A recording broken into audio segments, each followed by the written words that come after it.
Welcome back to our live proceedings here in the Parliament of St. Lucia. We'd like to apologize for the interruption in the live broadcast. This was due to some technical difficulty. Once again, we do apologize as we continue with our live coverage of today's parliamentary proceedings. Once it was connected to the speaker's mic, everything else came back on. So, Member McCash's service. Thank you very much, Mr. Speaker. Mr. Speaker, my statement this morning is the theme under the income support program. Mr. Speaker, today I stand before you not just as a representative of the people, but as a passionate advocate for the dreams, struggles, and hopes of our fellow citizens. I want to share my heart and soul to express my deepest emotions and to shed light on the monumental social agenda that our government is embarking on. An agenda that reaches into the lives of ordinary citizens across every corner of our beloved nation. Mr. Speaker, for the past 2 and soon to be 3 years, I have been honored to lead the Ministry of Equity, Social Justice and Empowerment. In this role, I have witnessed firsthand the vital role our ministry plays in executing the government's social safety net programs. Mr. Speaker, let me make it abundantly clear that the shadow of COVID-19 still looms large over us. Lockdowns and mask mandates may have subsided, borders may have reopened, but the devastating, lasting impact of this global pandemic continues to haunt our people. St. Lucia, like the rest of the world, has not been spared. As a government, and particularly as a ministry responsible for the role of the government social agenda program, valued at over $26 million, we are acutely aware that our citizens are suffering, they are in dire need of relief, and of course, Mr. Speaker, we are responding. The pain caused by this crisis has touched not only the rich and the middle class, but most significantly, the poor, the low income, and the most vulnerable among us. So what is our responsibility as government? How do we, as a compassionate and caring administration, reach out to our people and offer them meaningful, tangible assistance? Above all, how do we reignite and spark the hope in the hearts of the St. Lucian hope? Ladies and gentlemen, we are taking action through the safety nets for vulnerable populations affected by COVID-19 project. This initiative carefully crafted by our government with the assistance of the Inter-American Development Bank, IDB, through the Caribbean Development Bank, represents just one facet of the broader $14.5 million loan facility to support various safety net projects for our vulnerable populations. It is a crucial facet because it ensures that no St. Lucian is left behind or forgotten in these trying times. Thousands of ordinary St. Lucians who work in the informal sector who lost their job due to COVID-19, many of whom never received any assistance from previous income support initiatives, will now receive the help we so desperately need. The lady with the small corner shop, the carpenter next door, the vendor, the seamstress, and countless others will finally have access to the support they deserve. Let me emphasize, Mr. Speaker, that the primary objective of the income support program is to provide much needed financial assistance to households and individuals from the informal sector who continue to bear the brunt of COVID-19 challenges but have not benefited from previous cash transfer programs. Once these households and individuals are estimated Once these households and individuals are estimated 5,000 of them meet the necessary criteria, they will receive a one-time payment of $1,500.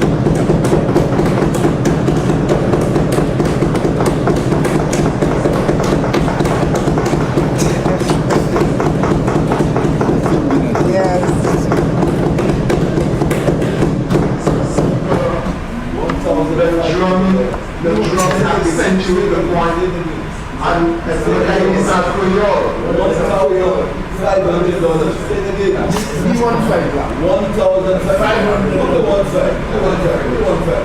Mr. Speaker, what I do, and people say, people starting to revert politics that's starting already, campaigning.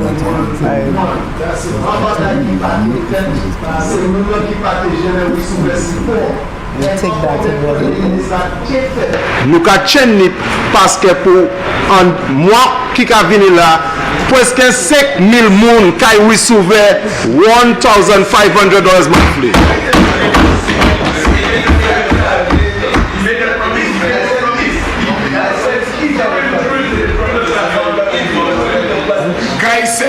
You made $600. As the minister responsible for equity, social justice, and empowerment, and as an individual who value the dignity and respect of every human being, I am committed to speaking out and championing the cause of the most vulnerable among us.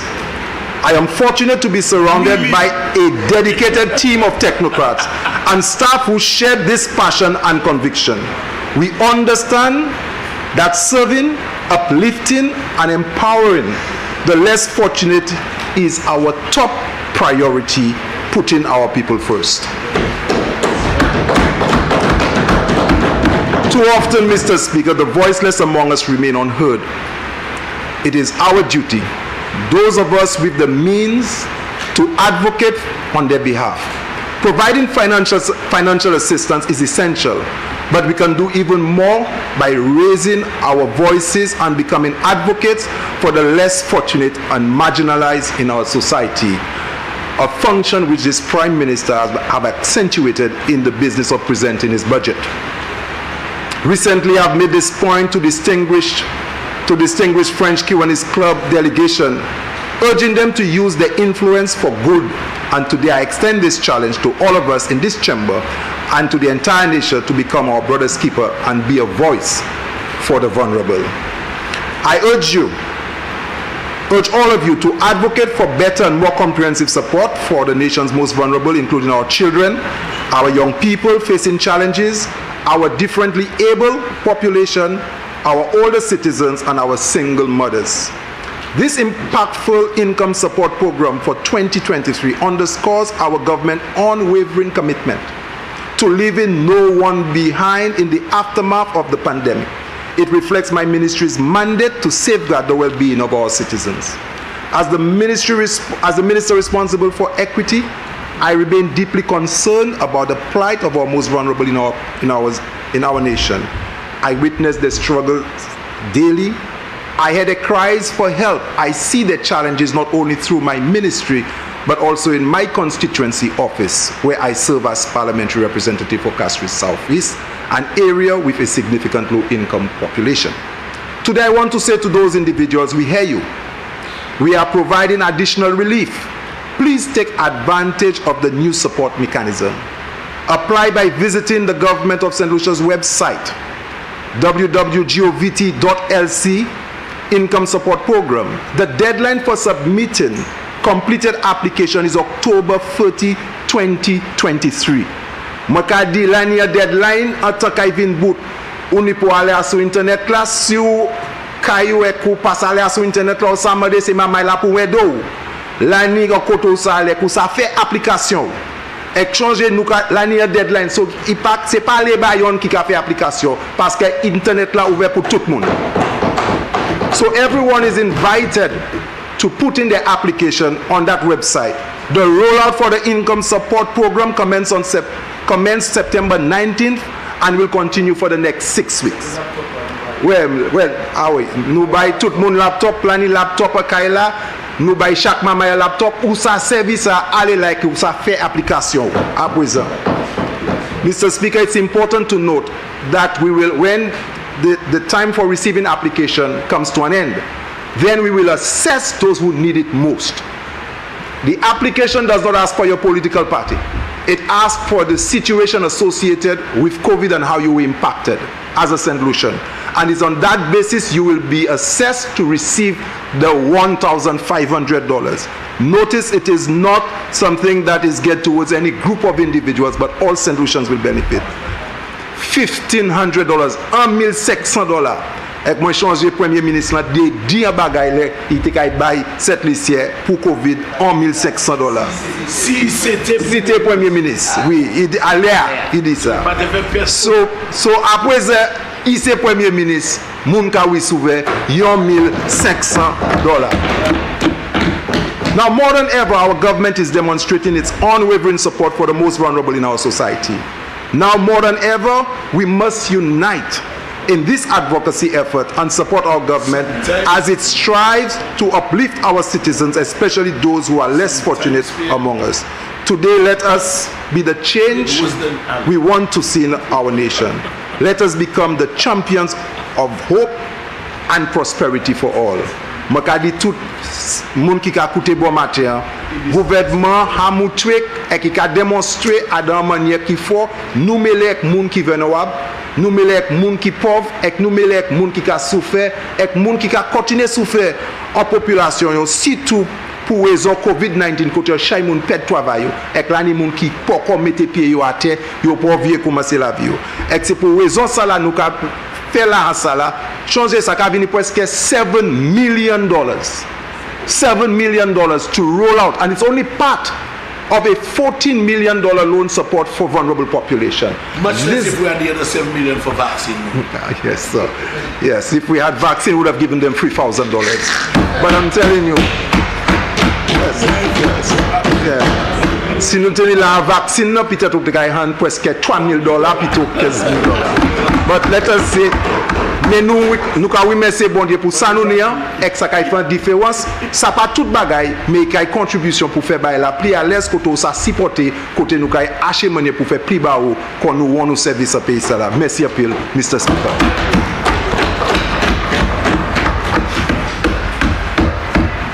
When Bradley was in school, shall I speak of it?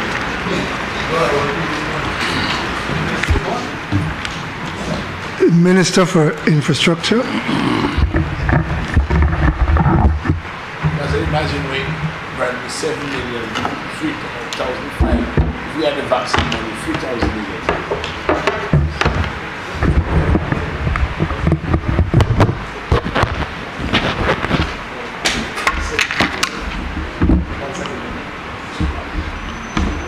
Mr. Speaker, the statement this morning is intended to address the issue of road infrastructure in St. Lucia, particularly two specific areas. However, I shall deviate for a moment to address what seemed to be a malicious posting which was placed on social media last evening thereabout in an attempt to instill fear in the minds of St. Lucians, and it has to do with the Shock Bridge.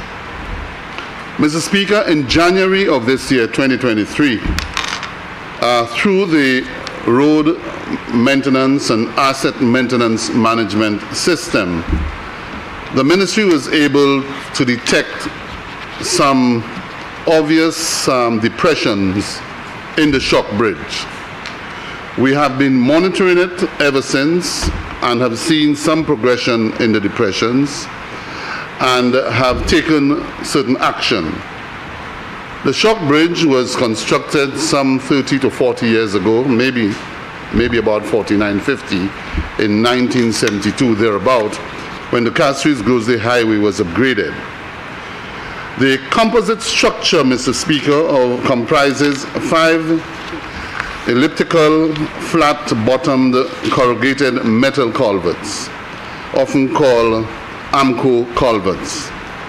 It's reinforced by concrete walls, encasement of culverts, and the voids are filled with granular material and a flexible road pavement, what is called an asphaltic overlay. The passage of Hurricane Thomas, Mr. Speaker, in 2010 resulted in major damage to the bridge, which necessitated remedial works.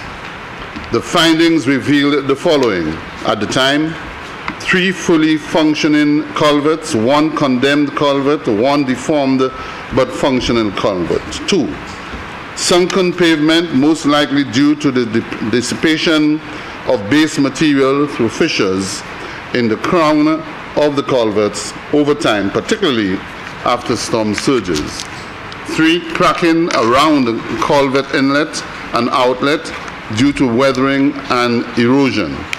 And 4, sunken pavement depression in road surface due to large pieces of boulders utilized during remedial works at the time in 2010 to bring about the motorability of the bridge in quick time. This most likely occurred during the remedial works carried out in 2010 following Hurricane Thomas. Since then, Mr. Speaker, more remedial works have been undertaken on that bridge to sustain it and to prepare, at least to have it functional as we prepare for the reconstruction and redevelopment of the Castries-Grosley Highway. Recent recommendations made spoke to seal cracks around the culvert at inlet and outlet, remove damaged pavement, fill and compact with additional stabilized base material and surface. And 3, a team was set up to prepare designs and costings for remedial midterm solution.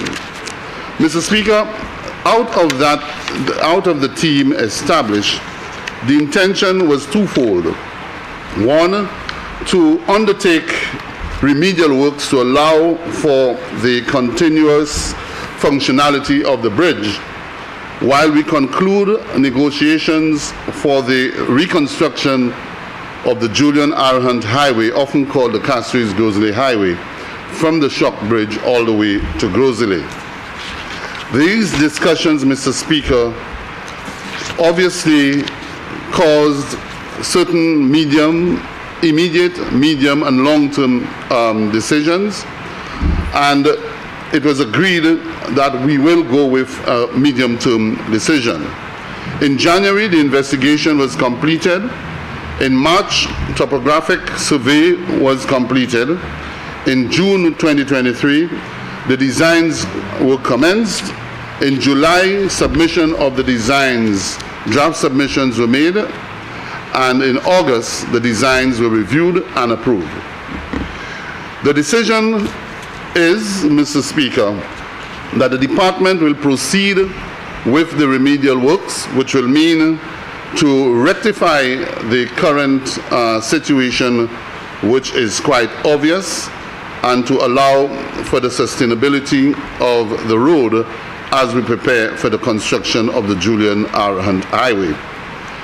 This week should have been the commencement of those works, but we have been delayed in negotiations and a determination as to whether we should have shut down the Castries-Grosley Highway from Shock to Marisyle and to allow a diversion of traffic from the Shock roundabout through to Union, Grand Riviere, and on to Marisyle. However, a decision was made that there's no need to shut it down. We can avoid having to build a bypass, which is the second option, having to build a bypass bridge as a temporary measure, which would have made the exercise, the remedial measure, a more costly one. And therefore, we have resorted now to doing this project overnight, working 24 hours a day, and rather 24 hours a day, particularly nighttime, to allow us to complete this project. A contractor has been selected, and the cost of this project is just under 500,000 EC dollars. I must admit that there's no need for any alarm in terms of the possibility of the bridge collapsing at any given time. The bridge is built it's not a suspended bridge, but rather a bridge built on 5 AMCO pipes, cylindrical pipes, which are where the fault is seen is over one of those pipes, and therefore there's no need for any serious alarm. We are constantly monitoring it week after week after week, and therefore we're hoping that once we start work, we will be able to complete within a very short space of time. But Mr. Speaker, permit me on this occasion, this opportunity this morning, to address the pressing issue of road infrastructure in our country. Mr. Speaker, our road network is the acute link of our economy, connecting communities, facilitating trade, underpinning social services, and enabling the movement of people and goods on a daily basis. However, Mr. Speaker, a major section of our road infrastructure is severely stressed and fatigued, and it is evident that it is in dire need of increased attention and investment. Our roads are plagued by congestion, which hampers productivity and contribute to increased fuel consumption and, by extension, pollution. The significant delays on our highways and byways imposes severe strain on economic activities. Hence, it is imperative that we consider investing in the expansion of existing roads, constructing new highways and byways, and in the very near future, the implementation of intelligent transportation systems to alleviate congestion and improve the flow of traffic. Much of this, Mr. Speaker, much detail on this matter will be dealt with at a later date when I present the plans for the ensuing year, the coming year, and of course a major infrastructure program and plan called Infrastructure 2030, which will address the deficit in infrastructure and the visioning of infrastructure beyond the year 2030.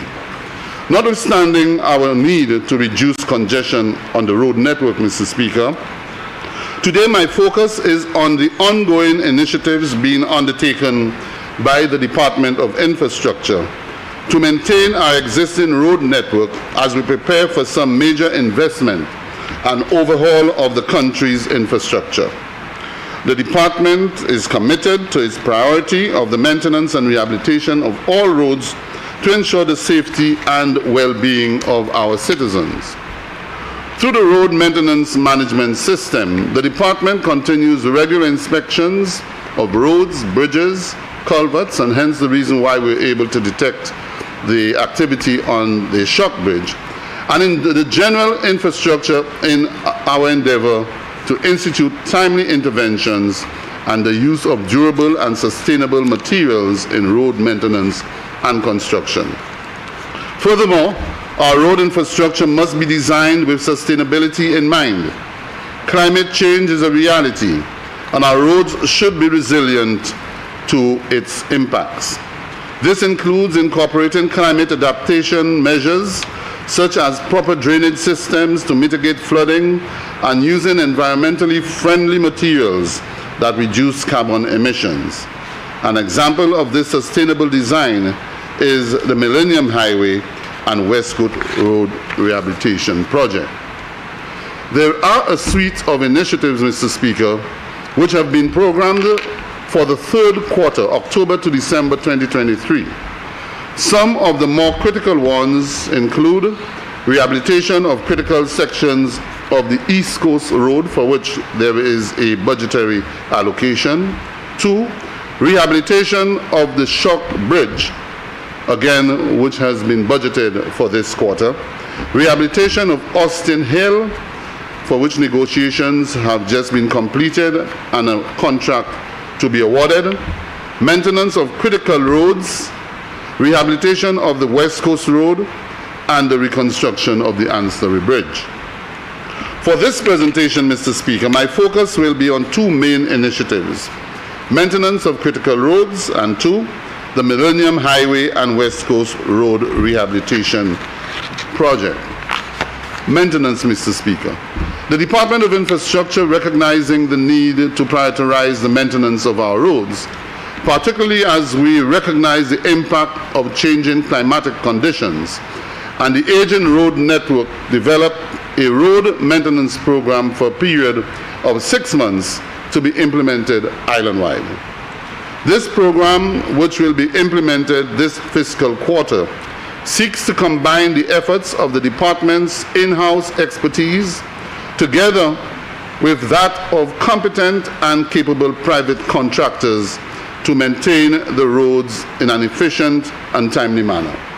The reason for this, Mr. Speaker, is that in the last 2 years, we have focused on maintaining our road network primarily with in-house competence without engaging private sector contractors. We have realized the rate of deterioration and fatigue on the road is such that we need to engage private contractors.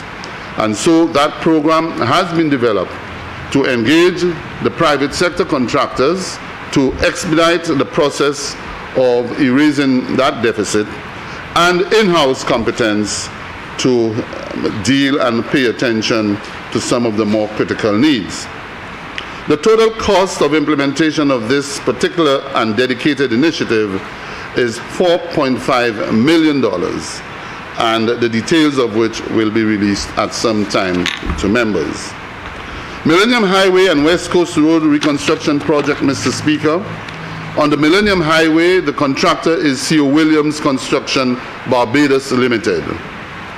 The project, which costs a total of $96.19 million, is expected to end in December of 2024. That's the overall project, not Millennium Highway. Millennium Highway should have been completed by now. They have sought extension of time, and the completion date is March of 2024, although in my own utterances, I have pressed on to say that we need to complete it before Christmas of this year, and my anticipation was October. However, we continue to press for performance and to ensure that that project is completed. The project, Mr. Speaker, is financed by the United Kingdom Caribbean Infrastructure Partnership Fund, commonly called UKCIF, through a grant managed by the Caribbean Development Bank. And that is very important because in other quarters, they have indicated that it is a loan that the government has sought to construct the Millennium Highway. No, it's not a loan. It is a grant from the United Kingdom, which was made in 2015, when Dr. Anthony was Prime Minister. That grant is intended, and that grant was declared by Prime Minister David Cameron, and was intended for the entire region, each identifying an infrastructural project that will bolster their own economic and social upliftment. This, Mr. Speaker, this grant is being managed through the Caribbean Development Bank, who oversees the arrangements, and the government of St. Lucia, which is responsible for financing project management, office costs, land acquisition, and taxes. The grant does not facilitate the acquisition of land and does not cater for payment of taxes, whether it's VAT or other taxes. The scope includes, but is not limited to, the rehabilitation and upgrade of approximately 40.2 kilometers of existing road, associated drainage, retaining structures, bridge replacement, road realignment, and roundabout construction. The expected project outcomes are: 1A, increase efficiency, resilience, and road safety of the Millennium Highway and West Coast Road. And Mr. Speaker, in addition to that, a national road safety program has been financed under the program. And B, improved maintenance and planning for the road sector in St. Lucia. So these are some of the other components of the project, apart from the physical component of rebuilding the roads, but rather to put in place systems and structures in place, institutional strengthening to help us in the management of our road sector. Project components includes the following: project proprietary assistance, land relocation of project affected persons, infrastructural works, engineering and construction related activities, institutional strengthening, capacity building, and project management.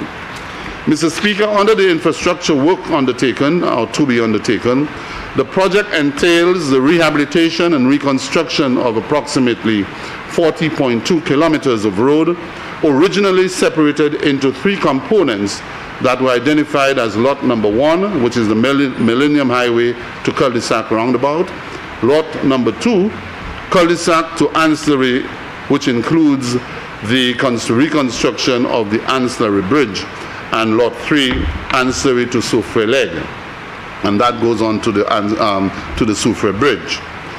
Project status of lot 1, Mr. Speaker, which is the Millennium Highway. Despite meticulous planning, there are unprecedented circumstances which have plagued the progress of this project, particularly along lot number 1, the Millennium Highway. This has raised the anxiety not only of the people of St. Lucia, but most of all the government, me as Senior Minister and Minister for Infrastructure, and the Prime Minister. Unforeseen circumstances, Mr. Speaker, include contractor challenges, management, organizational, financial, etc., COVID-19 work shutdown, inclement weather conditions, and availability of resources have significantly hampered the progress on this segment of the road. These delays have not only caused inconvenience to commuters and local businesses, but have also resulted in missed opportunities for economic growth. Nonetheless, Mr. Speaker, let me assure you of our unwavering commitment to completing this project successfully and of superior quality. Our team has been working assiduously to mitigate the challenges faced while maintaining the highest standards of quality and safety on the project. We have been closely collaborating with all stakeholders, including local authorities, community representatives, project-affected persons, to address their concerns and ensure fairness and transparency throughout the project. Additionally, Mr. Speaker, we have been engaged in weekly progress meetings with key stakeholders to discuss the project details, receive updates on progress, provide guidance, and resolving issues. This collaborative approach, Mr. Speaker, is crucial to finding effective solutions in a timely manner. And we have been doing this, Mr. Speaker, with the involvement of the CDB and the UK CIF representatives. We have noted some progress, Mr. Speaker, by the contractor during the last 6 weeks, ever since the last visit of the CDB and the site visit to which the Prime Minister participated. And we are hoping, Mr. Speaker, as a consequence of the progress seen in the last 6 weeks, we are hoping that the weather will improve to enable greater productivity on this significant project. The total progress of work now stands at approximately 42 to 46%, way below what is expected of the company, of the contractor. The major progress observed includes application of regulatory costs on base, construction of utilities, and the roundabout in cul-de-sac, reclaiming, milling, and the construction of sidewalls. Mr. Speaker, the regulating cost base that I speak of is what those of you who utilize the highway at this time would see as commencement of paving. Paving has not commenced. The actual paving has not commenced. What has commenced is what we call a regulatory base, which allows to stabilize, at least to seal and protect the base, and then to come later on and to put in the 3 or 4 inches of asphalt. The project progress to date, Mr. Speaker, drainage and ancillary works is at 72%, most advanced. Road works, undetermined percentage because of it's only at regulatory base. And utilities is at 70%. So in the coming weeks, we're hoping that we will be able to achieve the remaining 30%. The next slot, Mr. Speaker, is lot 2A to 3A and 3B, which is road reconstruction from cul-de-sac to Soufre. The company which won the bid is a company out of Trinidad and Tobago by the name of Namalco, who have more or less partially mobilized with the importation of equipment located in Cul-de-sac at a temporary construction operational site. The contract was signed on the 8th of March 2023, and the commencement date granted for the 15th of May 2023. The project has not in earnest started on the ground, notwithstanding the start date was May 15, 2023. We have been providing support to the contractor in streamlining bureaucratic processes and providing necessary guidance to overcome the current setbacks in the establishment of the operational site. With this process, Mr. Speaker, almost completed, it is anticipated that the contractor should commence actual work on the ground before the end of October 2023. The major milestones, Mr. Speaker, to date is the ability of the government to pay the necessary advance payment to the contractor, which would facilitate mobilization and commencement of the work. The project management unit did an addendum to the contract as one other hurdle which we were forced to cross, to allow the contractor to receive the advance payment in the bank in Trinidad. Initially, the payment was not processed by the CDB, consequent to a discrepancy in the bank's currency and the currency stated in the contract. So there was some deviation in what was stated in the contract and what the bank was anticipating the payments would be made in the currency that they anticipated. The payment has now been approved by the CDB, and it is expected that the contractor will receive the payments this week, and that the contractor will commence once that payment is received. Other hurdles, which included DCA approval, I'm pleased to announce, Mr. Speaker, that all approvals necessary at this time have been granted by the DCA. So there are no pending applications before the DCA for the commencement of this project. Compliance with documents, Mr. Speaker. Most of the documents have been submitted to the engineer for review. Some of the documents are non-compliant, for example, extreme weather management plan that is being worked on, traffic management plan which is being reviewed, document which has not been submitted for the engineer's review include quality management plan and waste management plan. All of these, Mr. Speaker, are critical in the execution of such a major project to make sure that traffic management is adequate, that extreme weather management plan, how do you manage that situation, quality management in terms of the quality of material being used, and of course waste management, how do you dispose of waste and where do you dispose of it. Some of these, Mr. Speaker, are as a consequence of experiences on the current Millennium Highway. The contractor's claims, Mr. Speaker, consequent to the delay in commencement, the contractor has put in a claim for extension of time of 78 days, which the engineer has determined valid. The CDB has granted a no objection to the extension of time on the basis of the engineer's determination that it is without additional cost to the contract amount. So that extension of time, Mr. Speaker, has been granted, and it is granted knowing fully well that there shall be no addition to cost on the part of the contractor.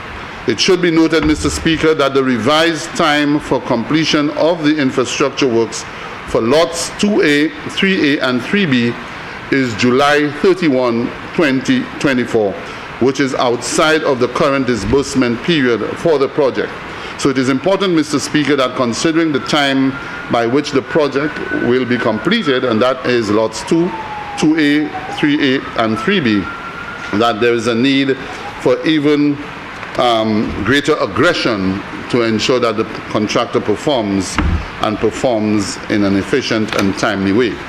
The final component of the project, Mr. Speaker, is Lot 2B, the ancillary bridge, and that is that component, Mr. Speaker, has been awarded to OB Sadu, a local contractor, and is the only local contractor on this entire project, even though C.O. Williams, beg your pardon?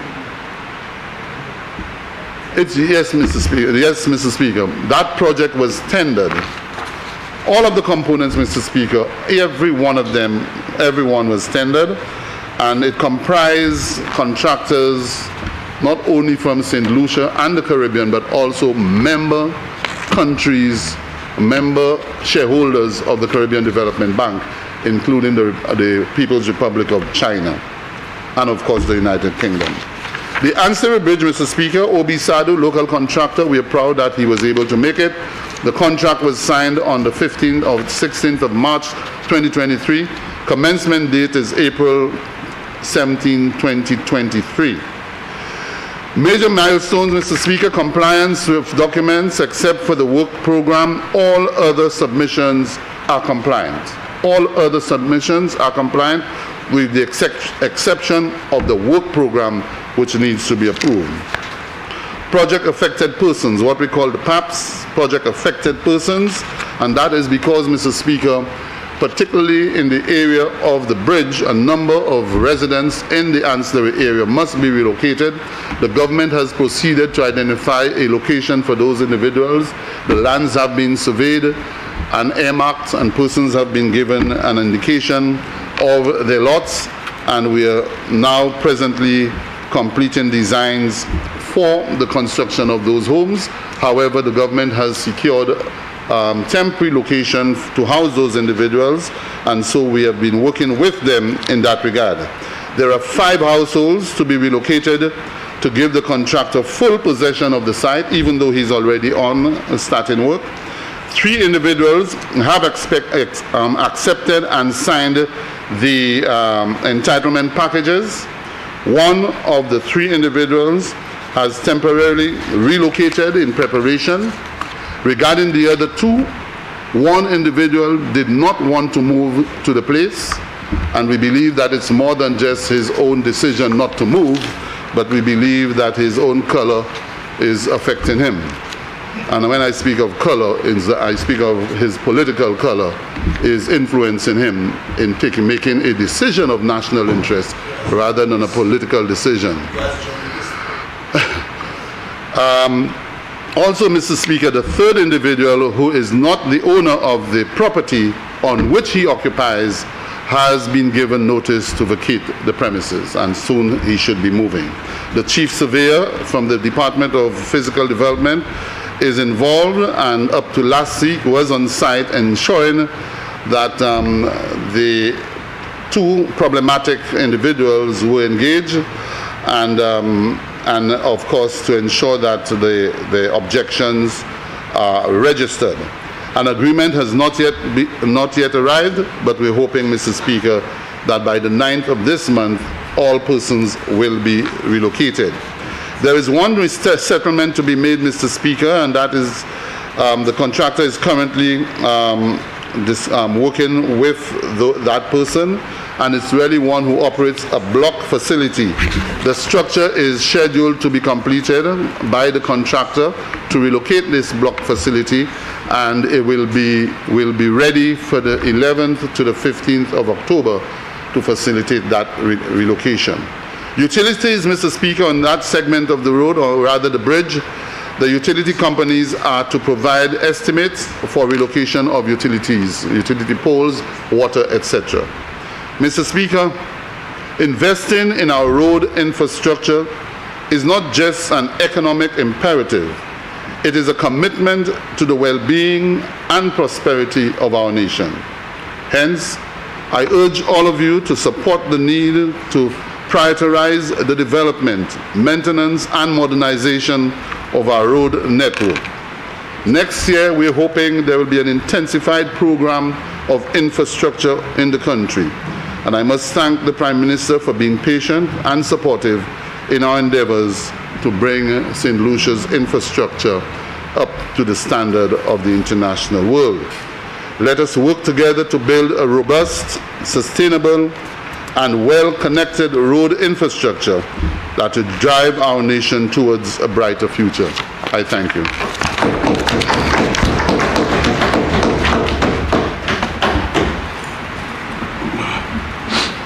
Papers to be laid. Prime Minister. Mr. Speaker, I beg to lay the following papers standing in my name. Starting instrument number 112 of 2023, fiscal incentives, nationwide mobile concrete suppliers, limited order. Starting instrument number 116 of 2023, legal profession eligibility, Gerard Jagru order. Starting instrument number 117 of 2023, Public Finance Management Act, resolution of Parliament to borrow for capital or current expenditure, reconstruction and rehabilitation of St. Jude Hospital project. Citing instrument number 123 of 2023, excise tax amendment of Schedule 1, number 14 order. Citing instrument number 124 of 2023, legal profession eligibility, Stacey Ann Aberdeen order. Reported the Director of Audit on the financial statements of the Government of St. Lucia for the year ended March 31st, 2021. Deputy Prime Minister and Minister for Tourism. Mr. Speaker, I beg to lay the following papers standing in my name. Statutory instrument number 110 of 2023, tourism incentives, Drive Vacations St. Lucia Limited order. Statutory instrument number 111 of 2023, tourism incentives, International Pony Club order. Statutory instrument number 113 of 2023, tourism incentives, The Vibes Entertainment Center order. Statutory instrument number 114 of 2023, tourism stimulus and investment, Highlands Cove Inc. order. Statutory instrument number 115 of 2023, tourism stimulus and investment, LACMO LLC Limited order. Statutory instrument number 118 of 2023, tourism incentives, Villa Jasiri order. Statutory instrument number 119 of 2023, tourism stimulus and investment, Villa Jasiri order. Statutory instrument number 120 of 2023, tourism stimulus and investment, KM Holdings Limited order. Leader of Government Business, is somebody standing in for the Commerce Minister? Yeah. Statutory instrument number 112 of 2023, 122 of 2023, price control amendment number 13 order. Senior Minister and Minister for Infrastructure. Mr. Speaker, I beg to move the following papers standing in my name. Statutory instrument number 121 of 2023, National Utilities Regulatory Commission Appeals Tribunal Regulations. Reports from committees. Minister for Health, Wellness and Elderly Affairs.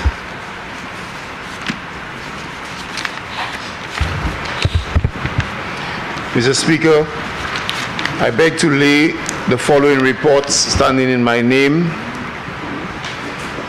The first report of the Special Select Committee appointed to inquire into the veracity or otherwise of the allegations made by the Honorable Member for Miku South and Leader of the Opposition about the member for Castries South. Report number 2, report of the Special Select Committee appointed to inquire into the veracity or otherwise of the allegations made by the Honorable Member for Miku South and Leader of the Opposition about the member for Castries Central.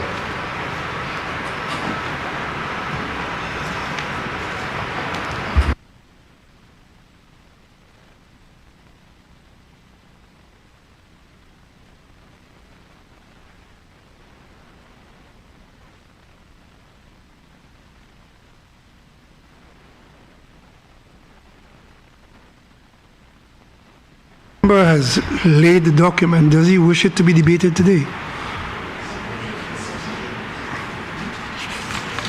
You want to go on the motions? Okay. Minister for Health, Wellness and Elderly Affairs. Mr. Speaker, I wish to defer the debate on the motion on the committee, on the reports to the next or subsequent sitting of the House.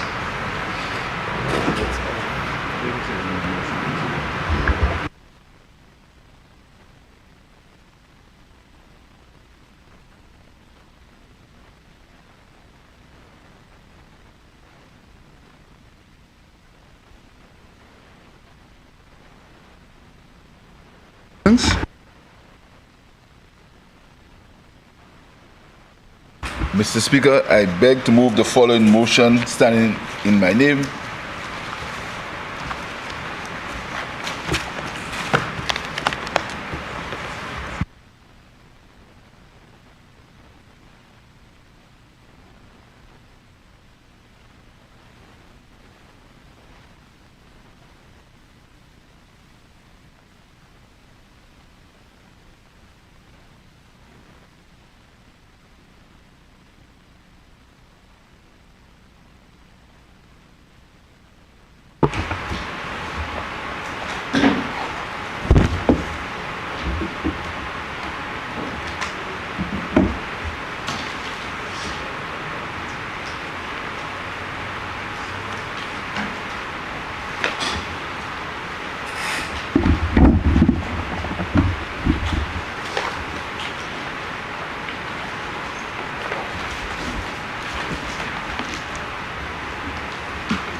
Whereas it is provided by Section 63(1)(a) of the Public Finance Management Act, Cap 15.01, the Act, that the Minister of Finance may, by an affirmative resolution of Parliament, borrow from a bank or other financial institution for capital or current expenditure. And whereas it is further provided by Section 64 of the Act that money borrowed by the government must be paid into and form part of the consolidated fund. And whereas the Minister of Finance considers it necessary, and whereas the Minister of Finance considers it necessary to borrow an amount of US dollars 9,971,000 from the special funds resources of the Caribbean Development Bank, the bank, Special Development Fund, to enhance the resilience of the St. Lucia Fire Service, the loan. And whereas the loan is repayable in 92 equal or approximately equal and consecutive quarterly installments. And whereas the loan payments commence on the first day of January, the first day of April, and the first day of July, and the first day of October each year, after a grace period of 3 years, following the date of the loan, and such later date as the bank specifies in writing. And whereas interest is payable at a rate of 0.75% per annum on the amount of the loan disbursed, be it resolved that Parliament authorizes the Minister for Finance to borrow an amount of US dollars 9,971,000 from the special funds resources of the bank's Special Development Fund to enhance the resilience of the St. Lucia Fire Service. The loan is repayable in 92 equal, approximately equal and consecutive quarterly installments. The loan payments commence on the first day of January, the first day of April, the first day of July, the first day of October of each year after a grace period of 3 years, following the date of the loan or such later date as the bank specifies in writing. Interest is payable at a rate of 0.7% per annum on the amount of the loan disbursed and outstanding. Mr. Speaker, before I make my contribution, I'd like to congratulate the St. Lucia Civil Service, the Civil Service of St. Lucia. Tomorrow is October the 4th, is Civil Service Solidarity Day, and we know the civil servants play an important part, public servants, in the economy and the management of the country. So I'd like to wish them a successful Solidarity Day on the October the 4th, and also invite members of cabinet and the St. Lucian public to a panel discussion on the 3rd of October on solidarity in the civil services. Mr. Speaker, I'm very pleased this morning to keep a promise of the St. Lucia Labour Party to enhance and improve conditions of the St. Lucia fire service in this country, Mr. Speaker. Mr. Speaker, the fire service has gone through some trying times, Mr. Speaker. And most of us sometimes don't understand the work that these men and women do for the country, Mr. Speaker. We take it for granted, and we do not always show the level of appreciation for the men and women of the St. Lucia Fire Service, Mr. Speaker. I had the benefit of a discussion with the fire service during a time in another life when I was acting Prime Minister. I had a discussion with the representatives of the association, and they told me firsthand that the trauma and the work and the effort and the ordeal that they went through as fire people. And that was before COVID. That was long before COVID, Mr. Speaker. So you can imagine what they went through during COVID.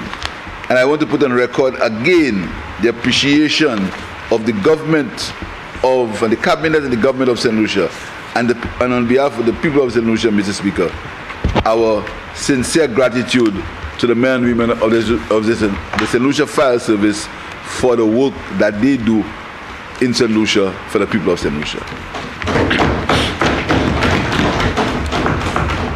Mr. Speaker, this motion came about by letter dated March 17, 2023. By letter dated March 17, 2023. The government of St. Lucia, through the Ministry of Finance and Economic Development, requested support to develop a resilience building project to assist in the strengthening the capacity of the St. Lucia Fire Service, to improve emergency response, make it more effective and more efficient. This was necessary to reduce the vulnerability of the population to increasing disaster risks triggered by human action and hazard events, including stronger tropical cyclones, hurricanes and storms, storm surges, and drought events which threaten St. Lucia's socio and economic objectives, Mr. Speaker. Not to mention pandemics, which happened with the COVID situation when we experienced the COVID pandemic, Mr. Speaker, and the work of the fire service, Mr. Speaker. Mr. Speaker, the expected outcome of the project is to enhance the capacity of the St. Lucia Fire Service, to expand and improve emergency response services, to reduce disaster risk across St. Lucia in rural, urban, and suburban communities, to improve gender responsiveness of human resource management and resilience of human capital in the Department of Home Affairs, Mr. Speaker. And Mr. Speaker, today I want to announce that very soon the government of St. Lucia will be waiving all ambulance fees for the people of St. Lucia.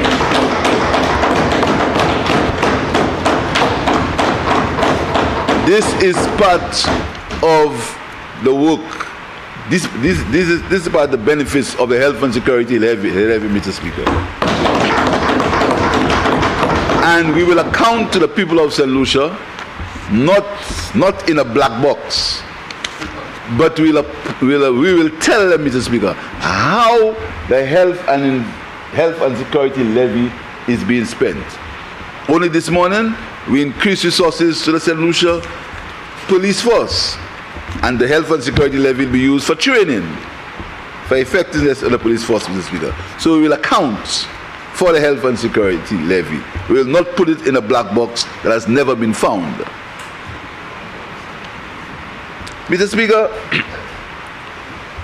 the project will be as follows, Mr. Speaker. First of all, project preparation. The St. Lucia Fire Service has provided architectural and structural drawings for the design and rehabilitation of the St. Lucia Fire Service Training School in Vieux-Fort. So we are going to improve, Mr. Speaker, the situation at the St. Lucia Fire Service in Vieux-Fort, Mr. Speaker, and the St. Lucia Fire Service training facility. And that was used when the RSS came to St. Lucia. That's multifunctions.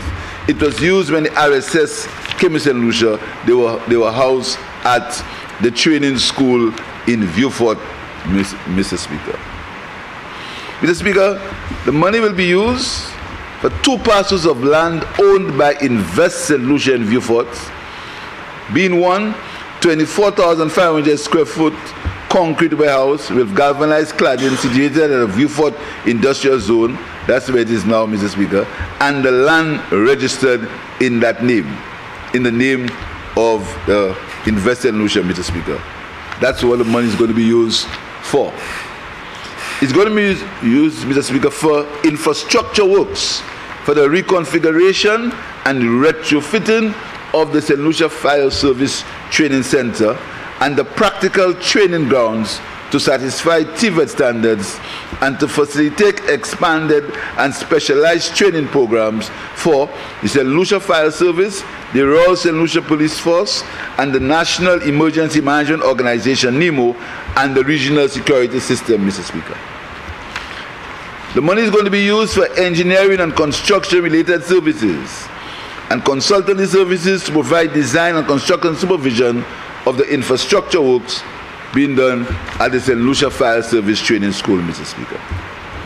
It's not only going to be used for infrastructure, Mr. Speaker, it's going to be used for the provision of appliances as follows: 1 aerodrome truck, 5 domestic fire trucks, 4 quick response vehicles, QRVs, 4 ambulances, and equipment tools for 9 fire stations, including 7 local stations and 2 crash fire halls at George F.L. Charles Airport and Iwano International Airport, and information communication technology equipment and furniture for the St. Lucia Fire Service Training School.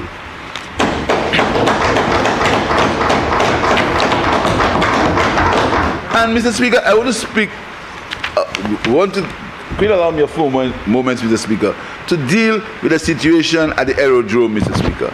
And Mr. Speaker, you know, sometimes it's painful when you have people who never performed, who did not perform, who were given the opportunity by the people of St. Lucia to perform, but they did not perform. They refused to perform. They neglected the most important things that would keep the economy of St. Lucia going, that would benefit the people of St. Lucia, Mr. Speaker. And now, when they are rejected by the people, they refuse to come to Parliament, and when they're out of Parliament, they speak. I wouldn't say that. Mr. Speaker, do you know, Mr. Speaker, the effective operation of the aerodrome, that's the airport, is a critical requirement of the International Civil Aviation Organization, ICAO. And non-compliance increases the risk of sanction, including suspension of the airport's license to operate, with possible knock-on effects on the airport's reputation, reduced revenue for the entity, and the complete breakdown in the tourism industry, Mr. Speaker. Mr. Speaker, at present, the aerodrome truck stationed at George F.L. Charles Airport and the appliances, the fire trucks at the headquarters and in Grozile, some of them are in excess of 20 years old. and are operating well beyond their design life of 15 years. In their current state, they require frequent servicing and repairs, which have increased response times to emergency calls from citizens, Mr. Speaker. The frequent failures increase downtime and continue to place inordinate pressure on other fire stations as they are pressed into action to provide supplemental support to fire trucks that experience mechanical failures whilst responding to emergency calls. This results in inefficiencies that potentially increases the incidence of loss of life of assets, Mr. Speaker. Mr. Speaker, the continuation of this dire situation is contrary to the policy decision to treat citizens' security as a priority, Mr. Speaker. So, Mr. Speaker, that loan will be used to provide a new aerodrome truck for the St. Lucia Fire Service to operate at the airports in St. Lucia, Mr. Speaker. Mr. Speaker, the fire service is not only about equipment, it's about men and women, Mr. Speaker. So the fire service, the personnel of the fire service, they have to always receive training, and the organization needs institutional support. Part of that money will be used for the development of a gender policy and action plan through the Ministry of Home Affairs, Mr. Speaker. It will be used for mental health and psychosocial support program for firefighters in the St. Lucia Fire Service. And Mr. Speaker, psychosocial support is extremely important for members of the fire service because of the trauma that they see. Anytime there's an accident, you call them, the trauma. They see the gunshots, the pain, the suffering, Mr. Speaker, that these men and women undergo. So they need psychosocial support, Mr. Speaker. And Mr. Speaker, the government is strengthening its psychosocial support to the citizens of St. Lucia because the cabinet has approved the appointment of a psychosocial officer to be housed at the Ministry of Justice, Mr. Speaker, once the Public Service Commission agrees. That's important, Mr. Speaker. That is very important, Mr. Speaker. Once the Public Service Commission agrees, because many people believe that the Prime Minister can instruct the Public Service Commission. This present Public Service Commission ensures that the Prime Minister does not instruct it. And Mr. Speaker, it's very important because many of the delays in the system, Mr. Speaker, which we as policymakers are suffering, are way beyond our control, Mr. Speaker. Way beyond our control. But we obey, and the cabinet of ministers, we obey the law, and we have the patience that is necessary.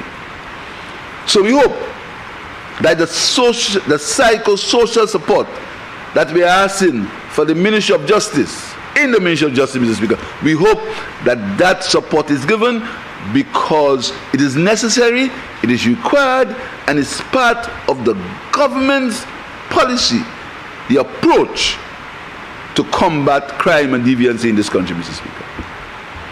So, Mr. Speaker, the money is also going to be used for the development of a maintenance action plan for 9 fire stations and training to execute the plan. The development of an operational manual to guide fire chiefs and officers to improve overall operations of the St. Lucia Fire Service. The development of a sustainability management plan, which will provide guidelines to improve waste management processes for the St. Lucia Fire Service, Mr. Speaker.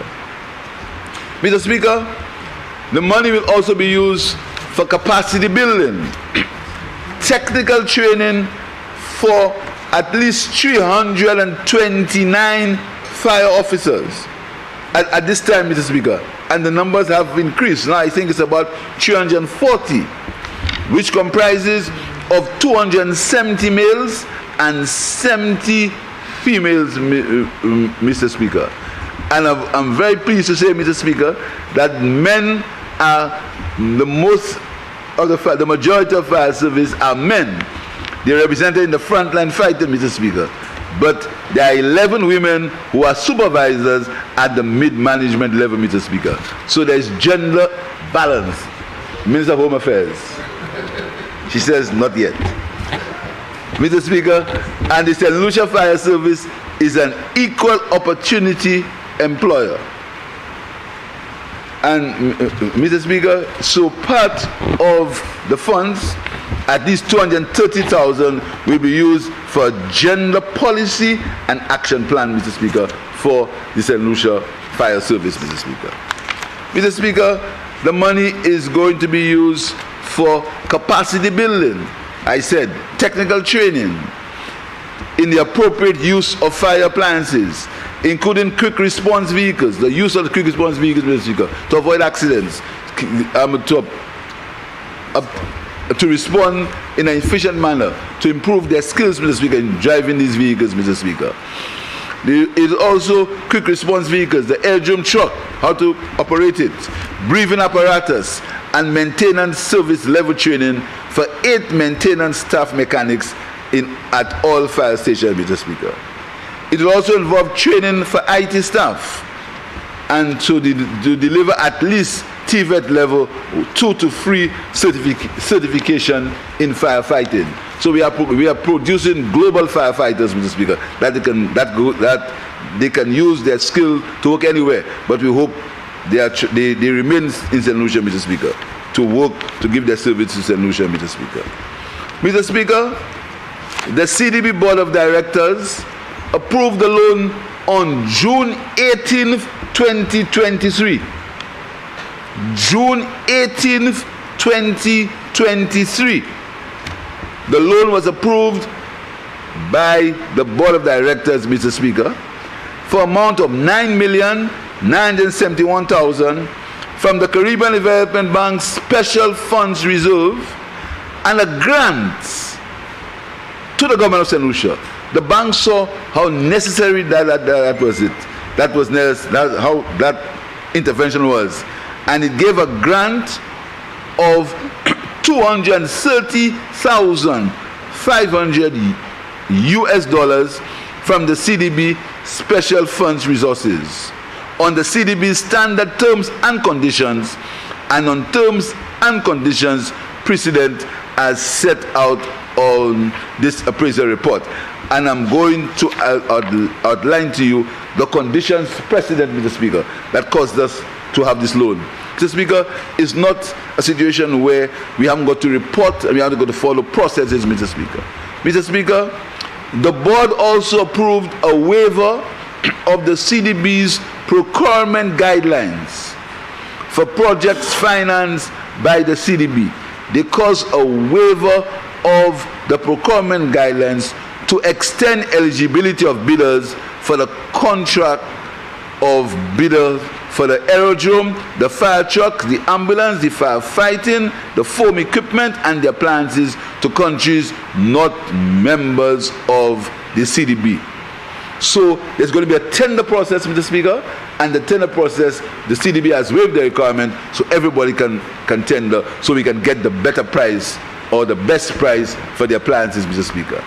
The total value of the waiver, the total value of the equipment that we are going to buy, out of the $9 million, the total value of the equipment is $7,370,736 US.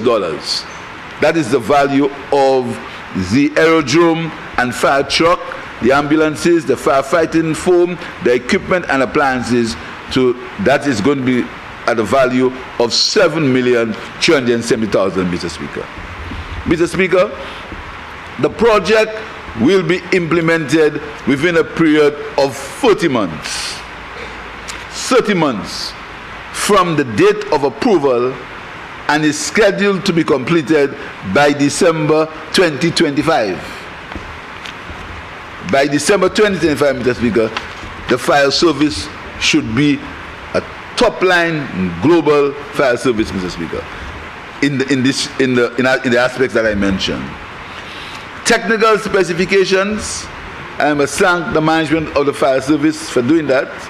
for all the equipment and appliances have been prepared. The issuance of tenders for goods and related services is scheduled for Q3 of 2023. It will happen now, Mr. Speaker. A tender for goods and related services, Mr. Speaker. Architectural and structural drawings have been prepared, with which provide good details of the proposed layout of the St. Lucia Fire Service Training School in Vieux Fort. Mr. Speaker, the Ministry of Home Affairs and the Ministry of Economic Development, Mr. Speaker, will be the implementing agency for the project through a project coordinating unit under the supervision of the Ministry for Home Affairs, Mr. Speaker, and the Ministry of National Security. Mr. Speaker, there is sometimes there is not confusion, but people don't really understand the distinction between the Ministry of Home Affairs and Ministry of National Security. But hopefully that will be cleared shortly. But the Ministry of Home Affairs, Mr. Speaker, is the implementing agency for the fire service. The Ministry of Home Affairs, Mr. Speaker. Mr. Speaker, there are conditions precedent to the first disbursement. First of all, the bank shall not be obliged to make the first disbursement of the loan until the borrower has furnished or caused to be furnished to the bank evidence acceptable to the bank that the following conditions have been satisfied. 1. It has obtained prior approval from Parliament for the loan. That's what we're doing this morning. Prior approval from Parliament. 2. The project coordinator is engaged. 3. The PCU has been established with composition and functions acceptable to the bank. 4. The procurement officer has been assigned from within the Ministry of Home Affairs with qualifications and experience acceptable to the bank. And finally, the project steering committee has been established. So, Minister of Home Affairs, you have your instructions on these conditions precedent, so you can move as quickly as possible to relieve these men and women in the fire service, Mr. Speaker. Mr. Speaker, to tell you who have been injured to be rushed to hospital, and the increasing number of motor vehicle accidents on our roads. Mr. Speaker, it is my view that people generally has a positive view of the fire and emergency services in terms of their response when called out. I believe we can all agree, Mr. Speaker, that the St. Lucia Fire Service performs an important role in protecting the lives of citizens and property. Mr. Speaker, the St. Lucia Labour Party government has recognized the important role played by the St. Lucia Fire and Emergency Services. Indeed, Mr. Speaker, our government from 1997 have modernized and transformed the security services in St. Lucia, including the police, fire, and correctional services in St. Lucia, through the provision of new infrastructure, vehicles, and increase in human resource personnel. This has resulted, Mr. Speaker, in the construction of the many new police stations in St. Lucia, and of course the construction of the Bodily Correctional Facility. This year, work has started on the new Grosile Police Station and rehabilitation works on the Vieux Fort Police Station. In the case of the Fire and Emergency Service, our government constructed fire stations in Grosile, Vieux Fort, Micoud, and Dennery. This has resulted in a significant improvement in the working conditions of fire officers through the provision of modern fire stations. Our government also significantly increased the number of fire officers to support the expansion in the fire services. This loan for the fire services, Mr. Speaker, reflects a continuation not a beginning, a continuation of the importance that our government places on the fire services. This loan will provide financing for upgrading equipment available to fire officers as articulated by the Prime Minister, enhancing life and emergency infrastructure for more resilience to climate and environmental hazards, and importantly, Mr. Speaker, improving the work environment. Under this loan, Mr. Speaker, fire officers will receive industry standard training to improve skill levels and, where warranted, psychosocial support when impacted by traumatic events in the line of duty.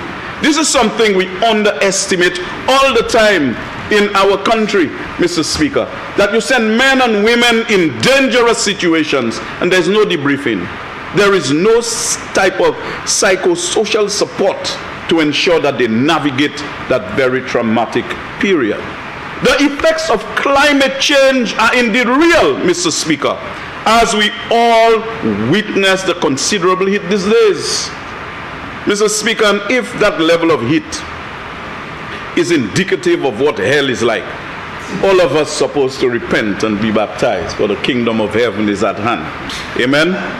Indeed, future climate change projections indicate a likely increase in the frequency of extreme weather events, rising temperatures, and greater variance in rainfall.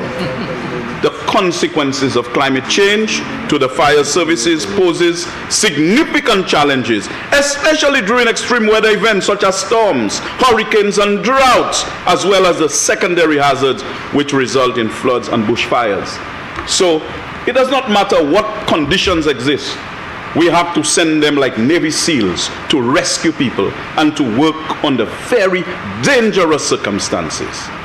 This loan facility will allow the St. Lucia Fire Services to provide more effective and efficient coverage across the island for the protection and preservation of life and property from fire, floods, dangerous chemicals, and other hazards.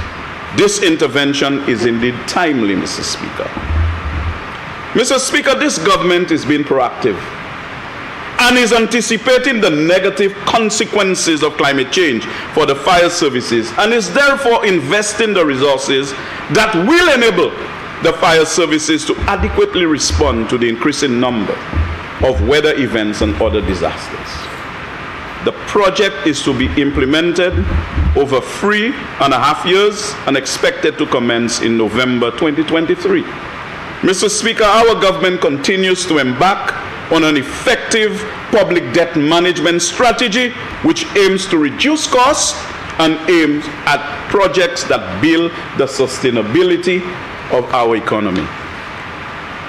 As I prepare to close, Mr. Speaker, I wish to accentuate that the record of our government in the short period that we have been in office has shown a remarkable reduction in our public debt to GDP ratio from 98.1% in 2020 to 85.9% in 2021 to 69.8% in 2022.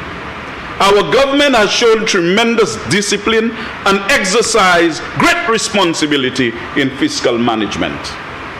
Given the legacy left by the former administration, Mr. Speaker, we will need to borrow to ensure that we provide resources to strengthen the economy, provide jobs, and enhance the resilience of our economy. The borrowing for such investments, Mr. Speaker, will over the long run improve the growth of the economy and result in a commensurate reduction in the debt to GDP ratio. So, Mr. Speaker, it is not just borrowing to invest in social services, but how you borrow. To borrow by restraining the growth in the debt to GDP ratio, giving us room to invest more in our men and women in uniform. This loan, Mr. Speaker, is offered on highly concessionary terms with a grace period of 3 years and is to be repaid over 23 years with an interest rate of only 0.7% per annum. I need to repeat this, Mr. Speaker. 0.75% per annum. This is unheard of these days, Mr. Speaker. As we are aware that the secured overnight financing rate, which replaces LIBOR, is currently 5.31%, and the Federal Reserve funds rate is at 5.5%. I am therefore in full support of this resolution, Mr. Speaker, as this loan for the fire services will help to protect the people, Mr. Speaker, and their property and livelihoods. I close by paying homage to our men and women in uniform for protecting and serving our country at the hazard of their lives. Mr. Speaker, I thank you, and I now yield the floor. Thank you.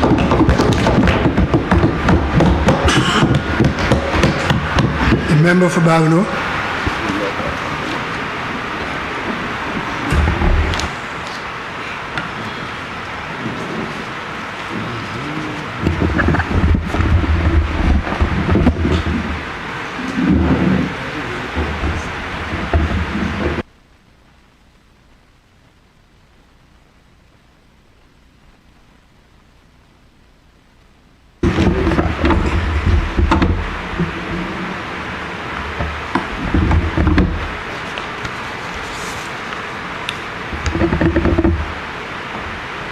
Mr. Speaker,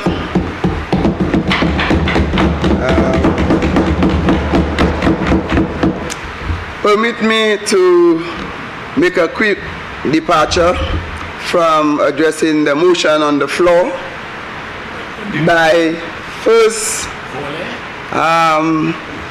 expressing my condolences to the Carew family in Babono, who lost a treasured son of theirs through a tragedy as he was undertaking his work at the Skyride, a 29-year-old known as Daniel Prince Carew.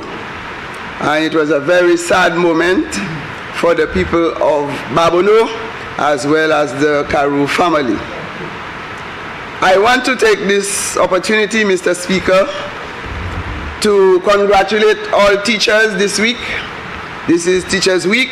Well, Minister of Education is not here, so I'm putting a little plug for him. And on Thursday is World Teachers Day. That is the 5th of October. And I think it is important, and we know this government and its sensitivity to education, that we cannot miss out that very important period. And we have the public sectors having their day. So all government employees are lined up to get their congratulatory messages from this government. Mr. Speaker, I rise in support of the motion presented by the Honorable Prime Minister, where he seeks to borrow $9,971,000 US to support our officers in the protective services, and in that case, the fire service. Mr. Speaker, this government, under the leadership of the Honorable Prime Minister, who is very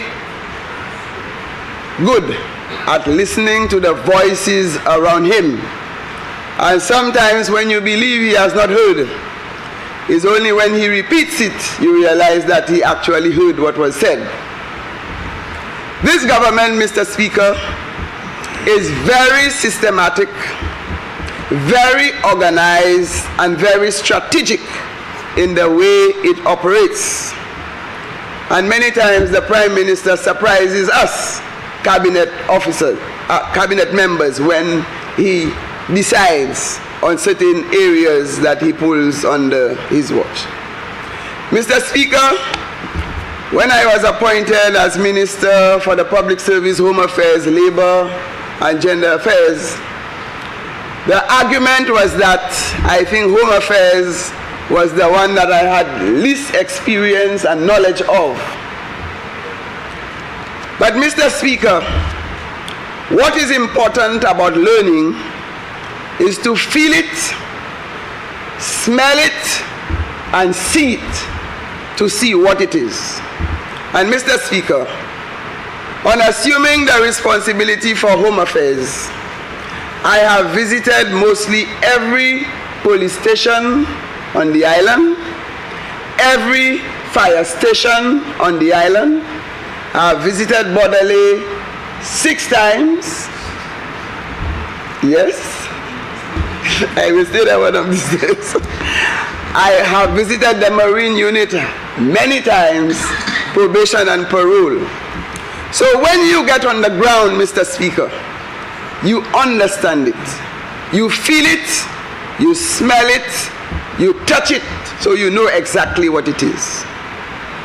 And I'm smiling at this motion on the floor, because I'm smiling because I know the former fire chief, Mr. Joseph, who has since retired, will be happy in his retirement, seeing that the Prime Minister is coming through with many of the requests that was made even during his time. But Mr. Speaker, there is one thing I want to share with you about the fire service, and that is the succession plan that is in that department. The number of persons that are lined up to assume leadership, there isn't a shortage of leaders in the fire service, Mr. Speaker. And I want to welcome the fire officers, the acting chief, and the other officers present in the house today. And that is a demonstration of the seriousness with which they take their work. That even when the Prime Minister is borrowing some money to implement the work that they have to do, they find the time to come and sit in this house to follow the discussion. I need to commend the officers for that.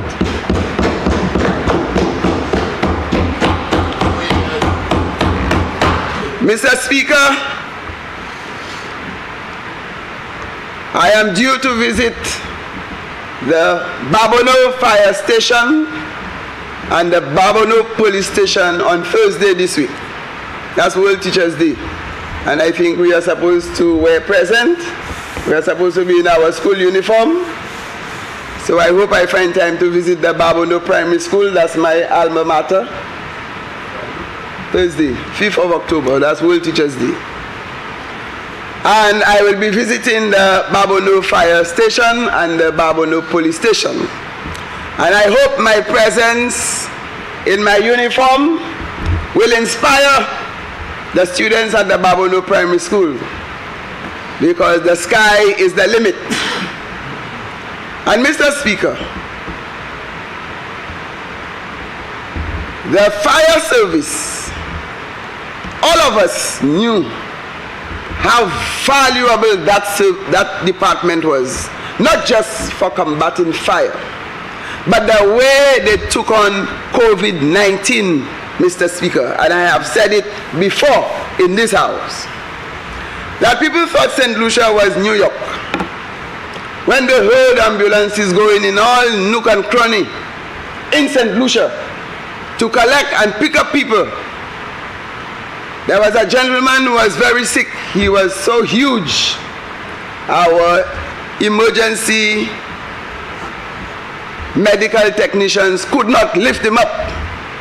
So they had to get, Mr. Speaker, the equipment that the Lucia uses to hoist him out of his house and brought him into the ambulance. Yes, they couldn't lift him, they couldn't carry him on the stretcher. So they had to get this crane to go into the house, get the gentleman in it, and then brought him into the ambulance. That is the nature of the work of the fire service and our emergency medical technician. To see the areas where they have to go in to collect persons who are sick. When they have accidents, they are the right hand for the police. And Mr. Speaker, I want to thank the Prime Minister for assisting the police in getting equipment. Because one of the issues that the fire officers have raised is that when there is an accident, the fire officers, the emergency medical technicians are there before the police. And the police say they do not have transport, and therefore they should not tamper. The fire officers and the emergency should not tamper with the evidence before the police arrive. So you find that if once the police is fully equipped, they have to be there even before the fire officers and the emergency officers to collect their evidence before anybody tampers with it. So I'm happy that now we are seeing a marriage of the two, where government is giving support to the police so they have their vehicles to be there on time even before the ambulance arrives, so that they can collect the evidence and then rush the person for rescue or even save a life. Mr. Speaker,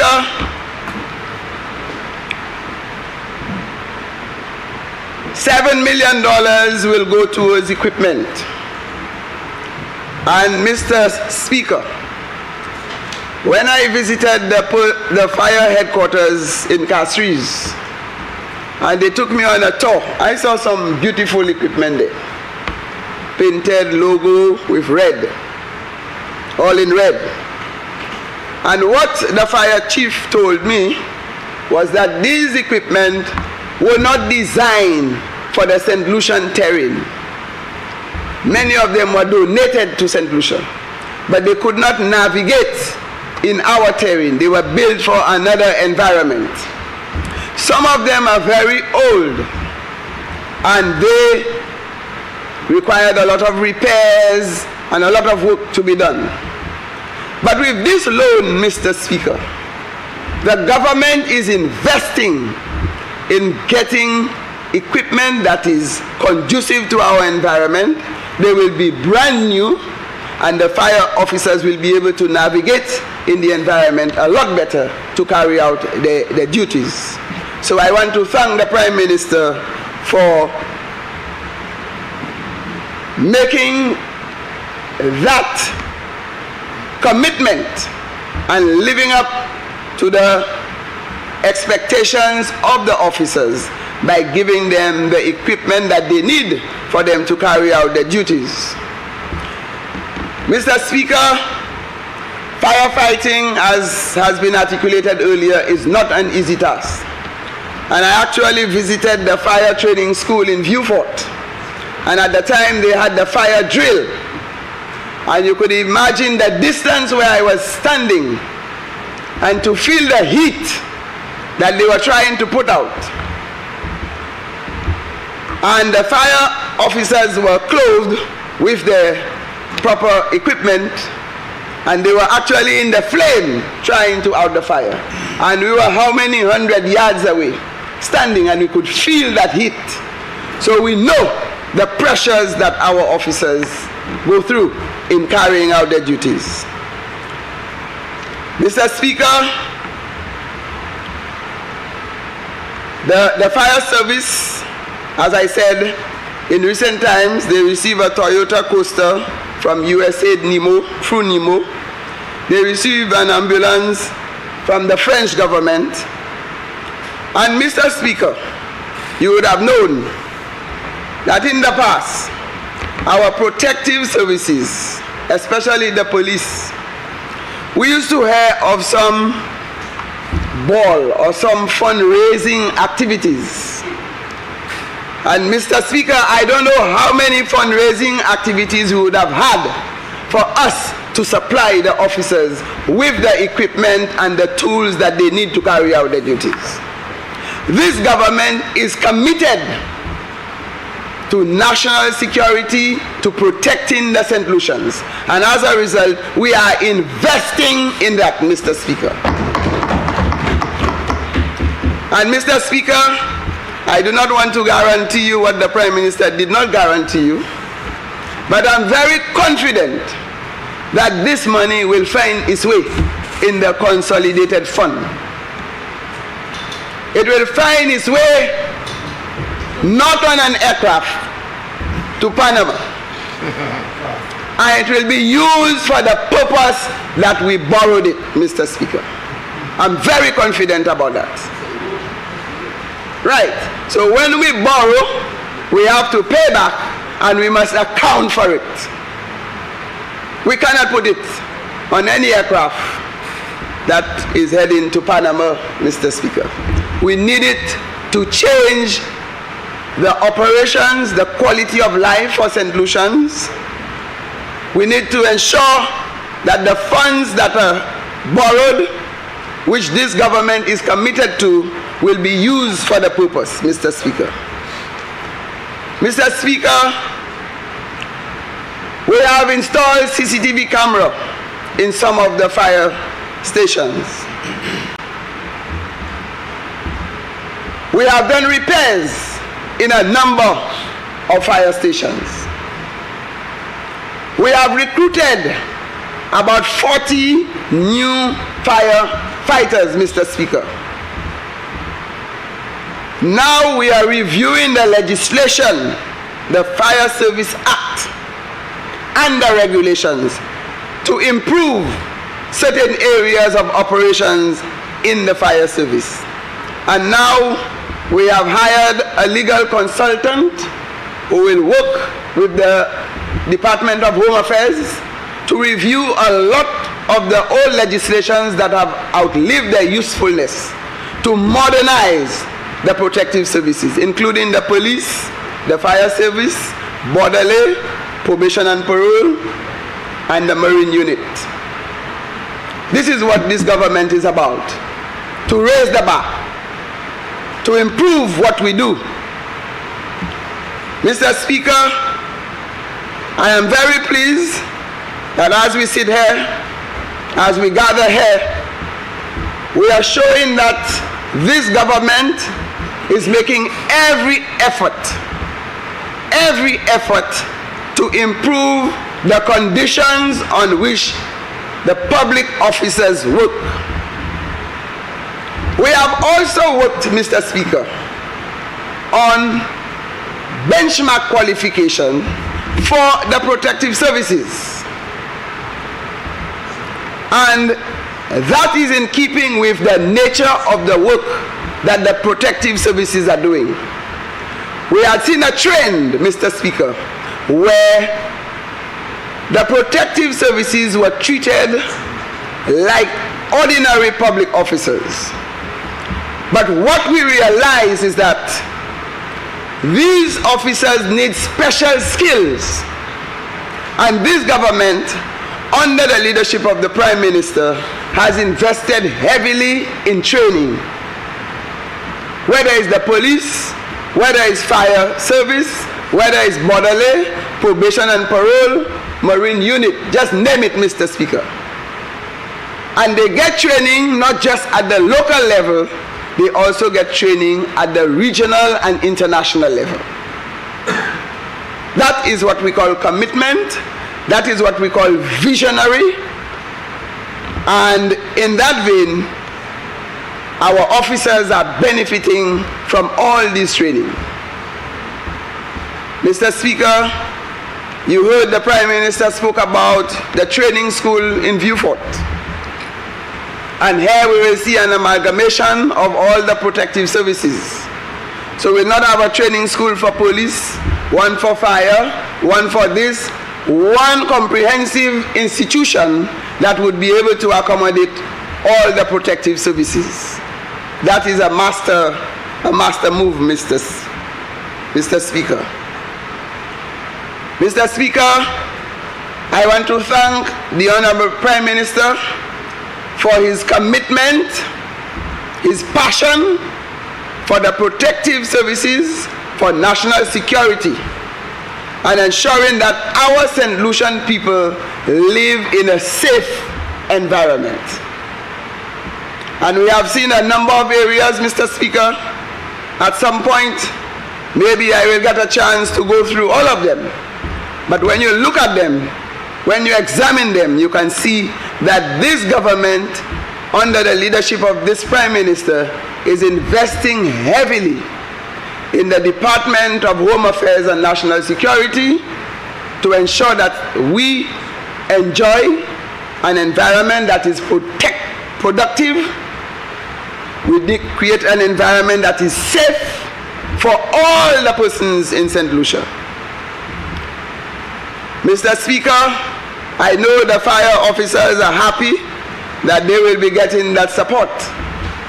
But there is also another area they have on the table, and the Prime Minister is already looking at it, where he put an allocation in this budget, this year's budget, to start some feasibility and preliminary work on finding a location for the headquarters for the fire service.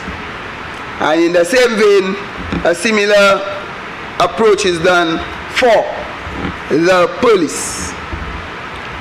And Mr. Speaker, you would have been driving by, but when you enter the fire service headquarters, it was supposed to be a temporary arrangement. But as the years go by, it's already becoming permanent. And this is an area that is prone to flooding. I heard my colleague Minister for Castries Central said he has cut the flooding by half.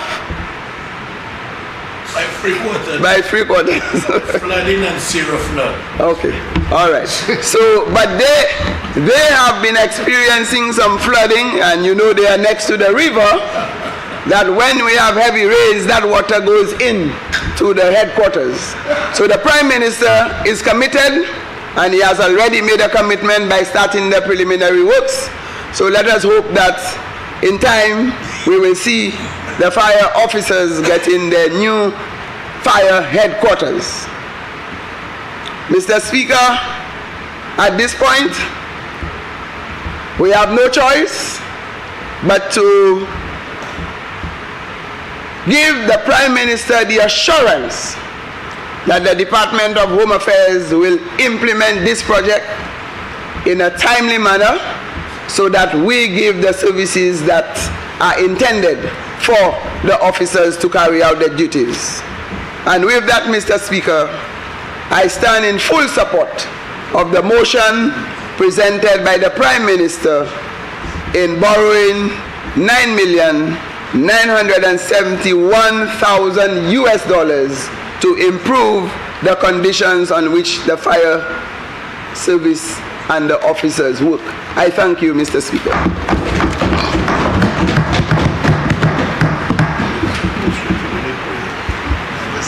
The member for Beaufort North. Thank you very much, Mr. Speaker. Mr. Speaker, I rise to add my voice. I didn't realize you were the member for Beaufort North. Oh, I didn't. Okay. You will yield to him? Member of Castries office. Oh, thank you very much. Thank you very much. My hearing may have been impaired. But thank you, member. Yes. Mr. Speaker, thank you. And of course, just to briefly bring about, to say thanks on behalf of the vulnerable population of St. Lucia. And of course, I've heard so many reasons why this investment is necessary.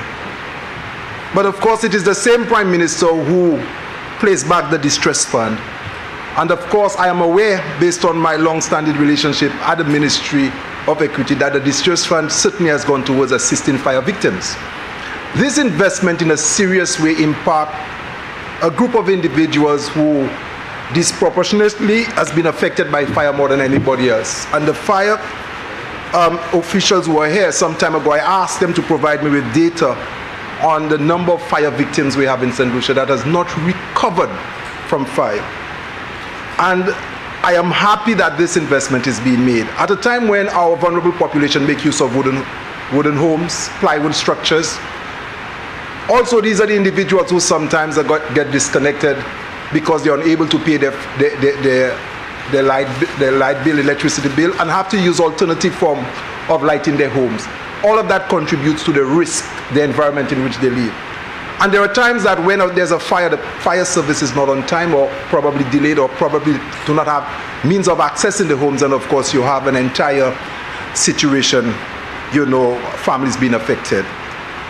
But also, Mr. Speaker, there seemed to be almost a season when this thing happened, because when you have one, then within a short time frame, you could have a number of homes being affected and a number of vulnerable people become victims of this sort of man-made or disaster of that kind. So I'm happy that the investment is being made. I'm also happy to hear that psychosocial support is being made to the fire department. But in training, I would like for the fire professionals to consider providing some psychosocial support, or finding the victims to have access to psychosocial support, because the fire victims has hardly ever recover from research shown, and they're most times just provided with a kit. I would also like the fire service to find ways of providing the fire report a lot earlier to those fire victims, because without that report, they cannot have their ID cards, their passports, and the distress fund cannot be activated to get them back on their feet. So with all of that investment being made, I would like for the fire service to consider the vulnerable population in terms of how they respond. I am extremely happy that the Prime Minister has mentioned that he's removing this amount for ambulance services. Mr. Speaker, this morning, just listening to the presentation made by the Prime Minister, the borrowing for the fire service, the announcement by the Prime Minister, I'm sure that person listening this morning are extremely happy for the investment by the fire department, because we know it will impact vulnerable population in a positive way. Thank you, Mr. Speaker, for this brief remarks.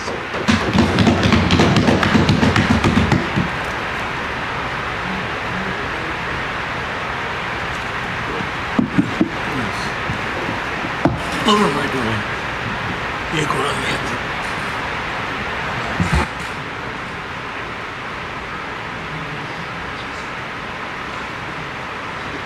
Member for Castro Central.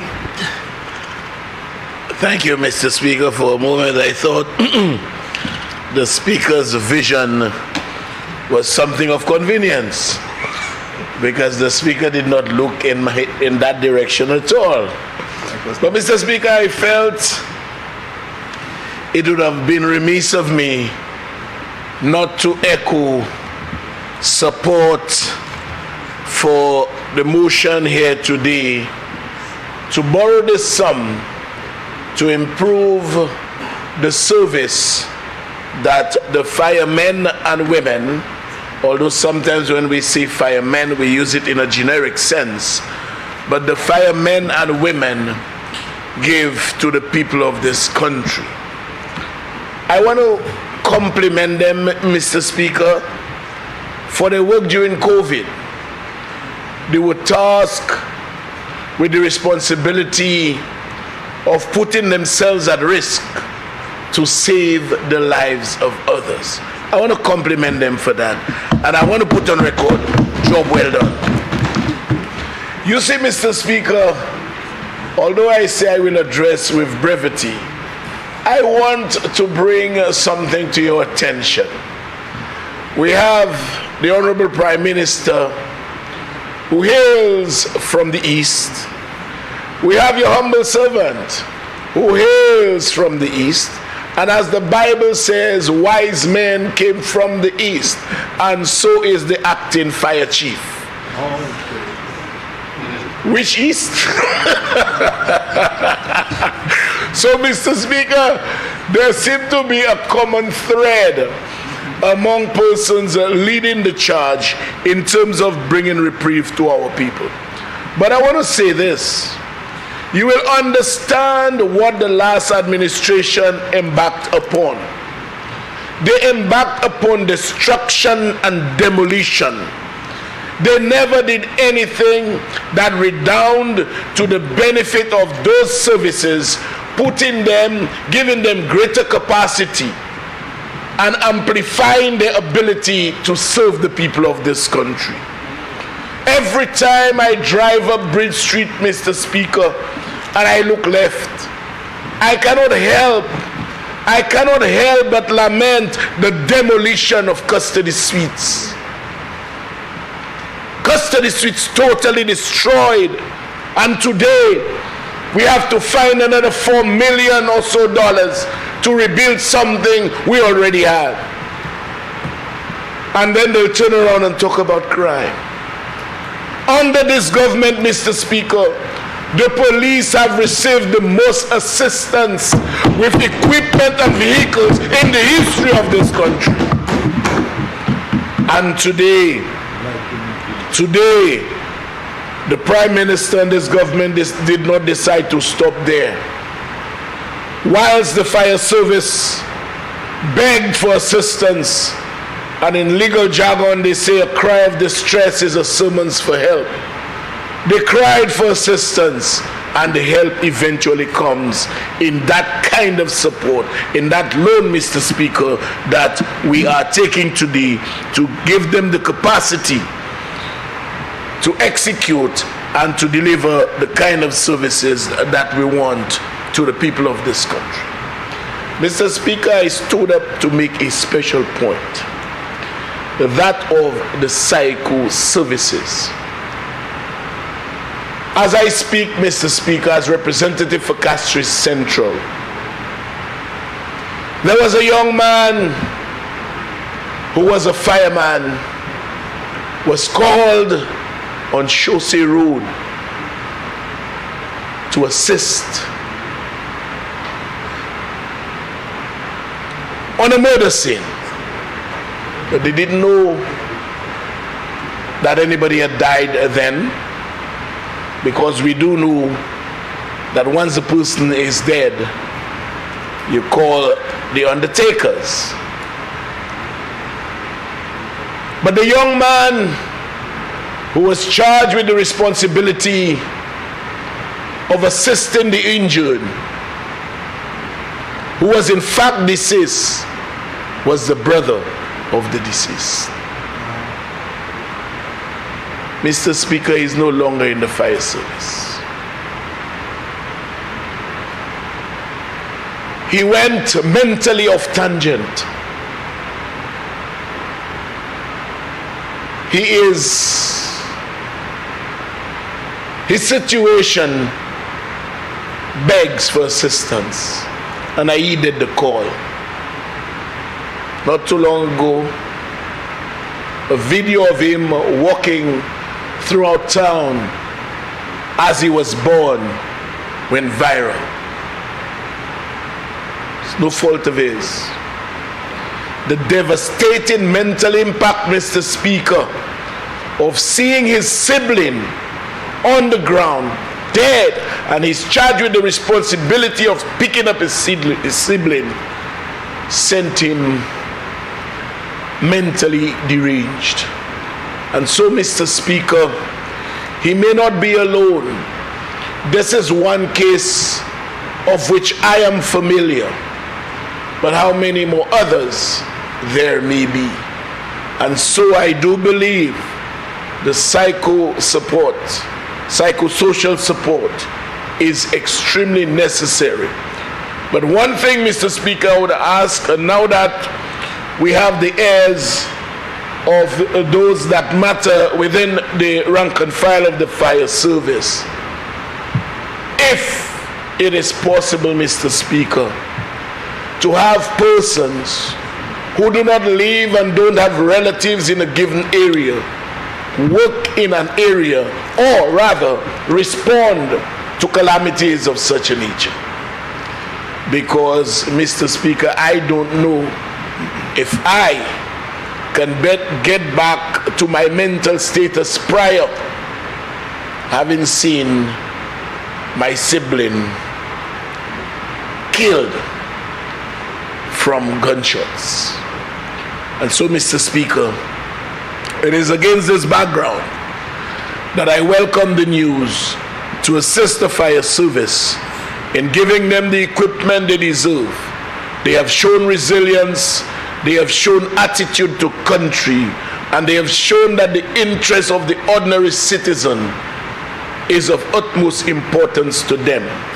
When it comes to the psychosocial support, I do implore them, Mr. Speaker, to do whatever is necessary so that an event of such a nature to which I alluded earlier should not be a recurrence on this 240 square mile rock. With those few words, Mr. Speaker, I take my leave. Thank you. Member for Beaufort North.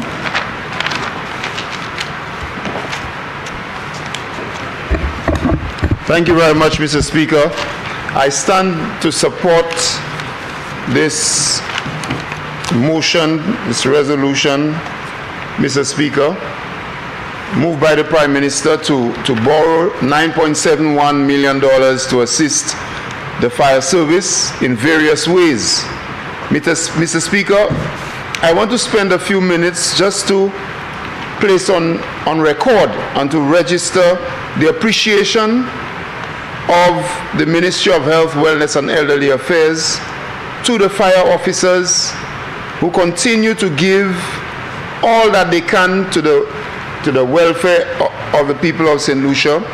But I want to point out the performance of the fire officers during the heights of the COVID-19 pandemic in particular. Mr. Speaker, many people will know that during the heights of the COVID-19 pandemic, even family members became very afraid of their own relatives who for the first time in their lives, they witnessed things happening to the bodies of their families that they themselves could not handle. Even in some quarters, Mr. Speaker, it was difficult for other professionals to handle the victims of the COVID-19 pandemic. But the fire officers had to gear up at every call and to handle the COVID-19 victims until they got to the Victoria Hospital or other medical facility. At that time, Mr. Speaker, many of them could not handle it psychologically, and I have many stories from doctors at Victoria Hospital who indicated to me, Mr. Speaker, that there were many fire officers upon their arrival at Victoria Hospital, after having delivered the patients to the Victoria Hospital, just could not stand it and could not bear it, and they would just burst into tears. So, Mr. Speaker, it is very heartwarming to see this Prime Minister coming to the House and presenting this opportunity, presenting to the people of St. Lucia this injection of support to the fire service, and I wish, as Minister for Health, Wellness and Elderly Affairs, to put my support right up with the other colleagues. Mr. Speaker, I want to thank the officers, and in particular, I want to thank the acting fire chief. For many years ago, Mr. Speaker, long before we were in government, as a member of parliament in opposition, the acting fire chief came to my office, Mr. Ditney Downs, and had a long meeting with me. And he did not know if we would have been in government, but he said to me, here are the concerns of the fire service. Here are so many concerns, and we believe that these concerns need to be addressed. And I took down the notes that day, and I could not believe some of the things that Mr. Downs told me. I could not believe some of the pressures and some of the experiences that they were going through. So I'm very happy, Mr. Speaker, that I'm part of a government today, and we are able to demonstrate to the fire service that we indeed will put them first. We indeed will look at their struggles and try our very best to assist. You can see very well, Mr. Speaker, you can see very clearly that we are different governments. Very clearly, Mr. Speaker, our priorities are different. Very clearly, close to 2.5 years, every time we come to the parliament, whether it be to borrow money, you can see that we are different. Look at the terms, Mr. Speaker. Look at the repayment terms. Look at what we are borrowing monies for. And clearly, we are different to the last government, and the difference is like night and day. And let me just detour a little, Mr. Speaker. This morning, the press pressured me a little about horse racing, and they said I went down to Beaufort to talk about horse racing, and they're saying to me, What is different? Why couldn't we boast the DSH and the people are having horse racing and I'm talking about it? Again, I said to them, Mr. Speaker, we are different government, very, very different. We look at things differently. What is being organized in Vieux-Fort is not being organized by the government. It's being organized by young people, positive people. It is not the government. This is not the government. The Southern Equestrian Association, together with other horse lovers of horses in Grosile and everywhere around St. Lucia, they have come together, and Mr. Reno Kajada is providing the equipment and materials. We have St. Lucians coming together to do something wonderful, and the government is happy about it. This is not about us, it's about the people. It's about the people. And there's a big difference. We didn't spend $13 million to build a road for the horse racing track. The people have decided to come. And the young people from Vieux-Fort have had the horse races for many, many years. Along the way, Dr. Kenny Anthony came and has been supporting them. And so that is how this government operates. If the people are doing something positive, then we praise it for the people. And that's why we are different. Look at what we have done for the police. And the member for Castries Central spoke a little about it. In less than 2.5 years, look at what we have done for Bordelais. And look at what the Minister for Home Affairs is doing with the protective services and the Minister for National Security. Just this morning, support to the police service with drones from the government and people of Taiwan. Vehicles for the police. Training for the police. The introduction of the training vote for the police. The divisional headquarters up at Grosile, which the Prime Minister spoke about, and other essentials for the police. We are very different, Mr. Speaker, and our priorities are different. We continue to put the people first, and I continue to support this Prime Minister and support the initiatives, and I want to say to you, Mr. Speaker, that I support what the Prime Minister has done this morning, and I look forward to the fire service. Yes, we have a lot more to do, but I look forward to the fire service getting the assistance, because their services are part of the overall healthcare system. Many people would not associate the services of the firemen and firewomen with a good healthcare system. But just think about it. If there's an unfortunate accident and the fire service, as efficient as they are, they get to the scene, do what they have to do as professionals, and transfer the patients to the hospitals or to the nearest health facility in record time. While these patients are being transported, they are on the ambulance receiving medical services even before they get to the hospital. So the fire service is an integral part of the healthcare system. Integral part of the healthcare system. So when the Prime Minister speaks about the 2.5% for health and security, and we come here this morning to speak about $9.71 million for the fire service, as Minister for Health, hear what I'm saying? I in that too. Mwasa. Because it's as if, it's really for healthcare also. Because the emergency services form an integral part of the healthcare system. And when we support the emergency services, whether it be the police, whether it be, and especially the fire service, we are supporting healthcare, the overall reform of healthcare in St. Lucia.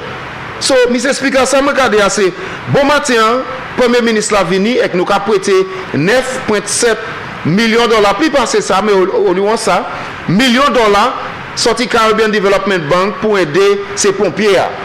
Nous ka di pompiers, à l'anglais, nous ka di fire service là. Ebe, ki sa kay fait? Sa kay gen ambulance, sa kay gen fire truck, sa kay fait instrument. Yo kay développer en place côté fire service avec police, kay fait instrument en Vieux-Fort. Et ça kay aider ces fire service là pour faire plus meilleur service. Moi te dit à l'anglais, Mr. Speaker, qui là nous parti en gouvernement longtemps, l'année monsieur, c'est lui qui chef acting chef fire service là, président monsieur Ditney Downs, il était venu en office moi. Et qui te ka dit moi quand en membre parlement Vieux-Fort Nord, qui ça c'est fire service là brisé. Et qui te ka presque pleurer ka di fire service la brisé support. Avec et regardez moi toutes ces qualités bagaille là fire service la brisé. Moi bien content aujourd'hui moi dans le gouvernement côté aujourd'hui nous vinn parlement pour prêter l'argent avec manière nous kay vier payer l'argent c'est pas un chay il pas kay piger nous trop. Avec ça nous ka faire avec l'argent c'est un bon bagaille. L'autre bagaille là moi veux dire monsieur speaker c'est les nous bail fire service la support. Les nous bail ces pompiers support. Nous ka bail secteur santé support parce que si là il y a un accident c'est ces pompiers qui arrivent et pour tirer ces moun à ces machines ben si là a dit fait ben tout n'importe bagaille mettez yo à l'ambulance et jic là yo ka mettez yo à l'ambulance là yo ni training là et trauma pour manière pour lever ces moun là yo ka mettez neck brace tout bail comme ça avec yo ka mettez yo di d'ambulance là et jic là ces moun là di d'ambulance là c'est fire service là et délai peut-être délai si là ni docteur les signes qui ka ranger ces moun chaîne yo vivant avec jic yo arrivé l'hôpital comme ça les moi qualité millions de dollars ça la premier ministre a venu pour prêter bah il fire service là moi bien content comme ministre santé parce que moi ka dit il semble c'est plus l'argent yo ka bail santé même si c'est fire service yo ka bail l'argent parce que tout ça c'est système santé Saint-Lucie avec moi voulais oui merci c'est pompier monsieur speaker moi voulais dire qui c'est moun ça la temps Covid-19 tant la nous ni Covid toujours hein mais tant la tenir en chay Covid avec moun ka aller l'hôpital moun pas ça pour l'expiration moun malade là ni en chay moun jik famille a dans chay moun qui pas ça pour faire avec ces pompiers te ka mettre ou ka quoi yo c'est yo ka aller en space là où yo pas te ka connaître yo ni toute qualité hazmat toute qualité bagay ou ka quoi c'est rocket scientist c'est moun ça avec yo ten pour aller penser gens qui malade là avec mener yo Victoria Hospital ou n'importe l'autre hôpital avec ces docteurs qui en Victoria te ka dit moi là ni laisse ces gens faire service là te ka ni autant pressure pour ça yo ka ouais moun ka aller fou de là yo aller avec ces moun qui yo tota malheureusement là yo arrivé ces moun a presque mort et ça te ka affecté yo tellement là yo arrivé Victoria Hospital ces docteurs te ka dit moi a dans ces firemen et fire women te ka just play with parce que yo pas ça et den là yo arrivé l'hôpital là yo ka jouer l'autre call yo pour aller Castries yo pour aller l'autre côté tant Covid ça là c'était un temps qui menait un chay bagay by ces fire service là c'est moun 80 fire service là quand ministre là qui est responsable pour santé moi voulais dire c'est moun ça là merci en chay là ni en temps que premier ministre là même jadi côté nous kay ni pour une grosse session gros parole le Covid-19 avec ces moun qui souffrent qui fait sacrifice pour assurer qui nous survive avec Covid-19 ça là. So I wish to support the Prime Minister, Mr. Speaker, and give my full support to this loan. Thank you very much.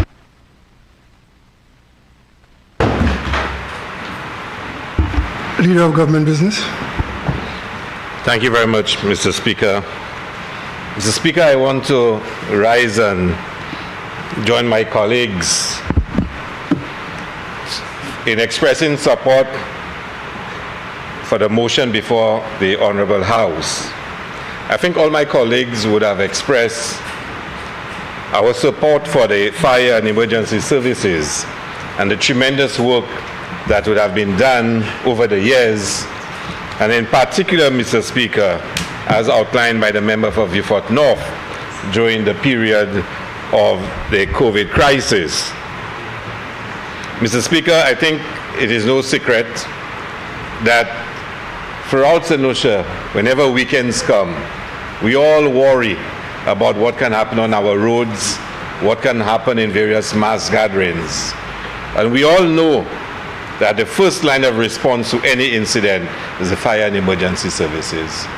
And when you listen to the presentation by the member for Castries East and Prime Minister, it really gives you confidence in saying that we are recognizing the critical work that has been done by the fire and emergency services and that we are prepared to invest in the services. It is a statement of confidence in the service. It's a statement that we recognize your criticality for the functioning, not just for dealing with fires, as pointed out by the member from the Fort North, the health services, and certainly even our tourism sector. My contribution is short, Mr. Speaker, but I want to point out, Mr. Speaker, that when you hear sometimes the criticisms about the health and security levy, and forget all the hypocrisy over it, because the member from Castle East showed in this House that there actually was legislation passed by the opposition for the introduction of a similar levy. We all know that, but now it is done, they are criticizing it. And there's a lot been said about how it is affecting poor people. The reality is, Mr. Speaker, that this levy is what is going to help us to finance this, repay this loan, Mr. Speaker. This is what is going to help us repay this loan. And the member from Castries is announced very soon, all ambulance fees will be removed. Think about it. The number of St. Lucians who did not call an ambulance because they could not afford to pay. The amount of persons who were affected because they had to pay fees. Because of the levy, Mr. Speaker, we are improving the health system in St. Lucia. And St. Lucians deserve a better healthcare system. Deserve it. And when we came into government and we reviewed the figures and saw how much more was needed to ensure that the hospitals can be run, that medication can be sought, and that we can improve the health service, we knew we had no other option but to say to every single St. Lucian, now is the time for you to contribute to having a better healthcare system. Every single one must contribute to it. I can tell you, and I noted, they were teasing and saying that the health and security level was introduced because he'll complain, and they complain about people making demands.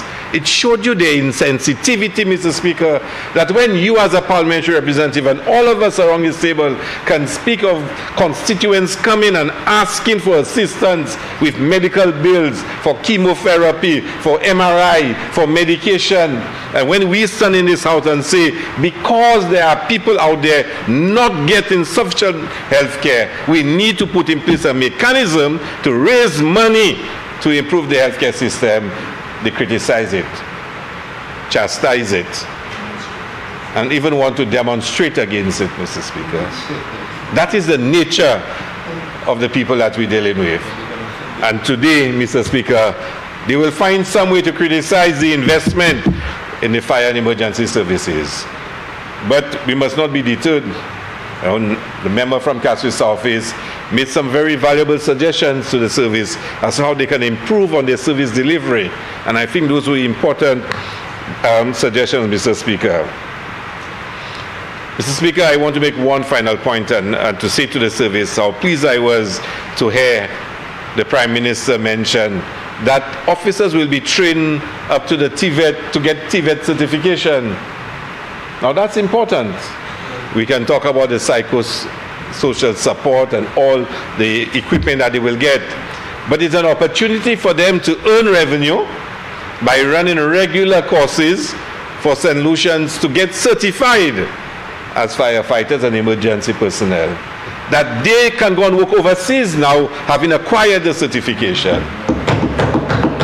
So it's not just about training persons for the service. It's about training St. Lucians who wish to have such qualifications. They may never work with the fire and emergency services. They can go to other islands, other countries, and boast that they have a recognized level of qualification and cause them to be more employable. So it becomes for the fire service an opportunity to raise revenue. It becomes an opportunity for us to train our people to become more marketable, and of course to gain employment elsewhere.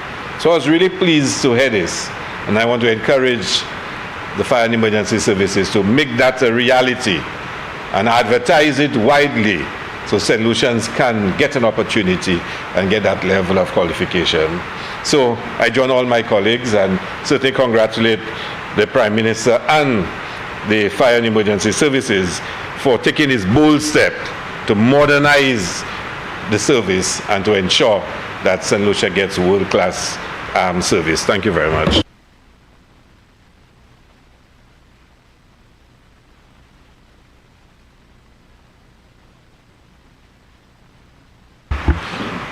Thank you very much, Prime Minister.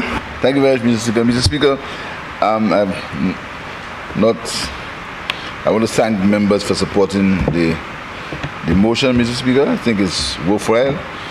I think the fire service, it shows all members of the fire service must have heard how the government thinks about them. Again, we want to thank them again. And what's important is the loan is at 0.75%, which is a moderate interest rate, Mr. Speaker, and the health and security levy will be used to pay that loan. I will not tell you it's in the black box, but I will tell you a lockbox, not neither black box or lockbox, Mr. Speaker. Mr. Speaker, we've heard so many times about a lockbox. Not one person can tell me where is that lockbox. I've been Minister of Finance from July 2021, Mr. Speaker, and I've asked every official in the Ministry of Finance, please show me the lockbox. Where is the fuel levy increased by 150, introduced by the former Minister of Finance? Where is that lockbox? Where that money is, and no one can tell me, Mr. Speaker. The health and security levy will go into the consolidated fund for use by the government of St. Lucia in health and security. And that is the challenge, Mr. Speaker, because this talk, Mr. Speaker, we have been very quiet. We have allowed all sorts of things to be said, all sorts of misinformation, all sorts of what do you call it? What is this? What do you call it? Town hall meetings, Mr. Speaker. Well, things that are outrageous, and we stayed quiet and we stayed focused. We are going to remain focused, but we no longer are going to remain quiet. Because if you repeat a lie long enough, people are going to listen to the lie. That was the key to Gorbachev. To Goebbels. The Goebbels, the Nazi propaganda minister, Goebbels, Mr. Speaker. He said that if you repeat a lie long enough, Mr. Speaker, people will believe that lie. So the lie was we put a health and security levy on charcoal. That was and they continued with that. They continued, but they are the ones who put a tax on charcoal. They are the ones which we rejected, Mr. Speaker. But they continue. You put a tax on charcoal, Mr. Speaker. So these lies are becoming more persistent and more consistent. And we took the position that we are going to remain focused and forget it. But right now, Mr. Speaker, I'm putting the balance of misinformation on notice that we are going to be responding to these lies. We are going to be responding to this misinformation because the people of St. Lucia deserve better, Mr. Speaker. And this is why we are improving the conditions with the fire service, because the people deserve better. This is why we are improving the conditions with the police service, because the people deserve better, Mr. Speaker. This is why we paid the teachers, all of them, temporary employment, $600 increase in the materials allowance, because the people deserve better. And this is why we said in government, in opposition, that if you were in government, we would have paid the people who suffer from COVID $1,500 each. And in November this year, we are going to pay nearly 5,000 of these people $1,500 each, Mr. Speaker. And I want them to replay the tape. Replay the tape. When you accuse people and you accuse people unjustly, the good Lord has a way of making it come back, Mr. Speaker. And my friends in theology will tell me, it's a quote, Mr. Speaker, about lies and misinformation, Mr. Speaker. I never said that we would pay everybody $1,500. I never said so. And my colleague from Central Cash played this tape. I said, if we were in government, and the point, Mr. Speaker, that money was never government's money. That was NIC money that they borrowed. The government had no surpluses. St. Lucia had no surpluses during COVID. The government was already near bankrupt in 2019, near COVID. There were no surpluses. Talk about managing the economy. The government of Grenada had surpluses. The government of Dominic had surpluses. The government of St. Vincent had surpluses. The government of Barbados had surpluses on the primary account. St. Lucia government was in deficit because of mismanagement of the economy. So they could not pay anything during COVID. They borrowed nearly $300 million during COVID. And they went to the NIC for nearly $40 million, which this government is considering paying back the people of St. Lucia for the NIC money. We had to come to this parliament and let's get a history down, because there have been a lot of talk and nonsense about managing the economy, managing, Mr. Speaker. And we are going now to put it on the record. Put it on the record, Mr. Speaker. There was no money in the government's coffers to do anything for COVID. They had to borrow almost every cent. And when they were borrowing, I said, if we were in government, the $500 was not enough. We would give $1,500. And we came into office, went to the Caribbean Development Bank, spoke to them, and we are saying, because of what they left us, we are going to be giving nearly 5,000 people $1,500 each for COVID response. So, Mr. Speaker, we are going now to give the true story of how the United Workers' Party left this country. Because we've kept quiet about it. We've been very quiet. We've listened to them all the town hall meetings, all sorts of nonsense. I create the weather. I make it very hot. You think somebody can say that, Mr. Speaker? You think somebody can go on a platform and say the Consolidated Fund has a Section 3? Mr. Speaker, this is the Public Finance Management Act. Look at it. I didn't bring it here, it's in my other briefcase. The Public Finance Management, I'll bring this up for Mr. Speaker. The Public Finance Management, there is nothing in the Public Finance Management Act that says anything about Part 3. But the leader of the opposition can go in loud, can go to the public of St. Lucia and say there's a Part 3 in the Public Finance Management Act. To justify what he knew he shouldn't have done, Mr. Speaker. Mr. Speaker, so from now on, we are putting them on notice.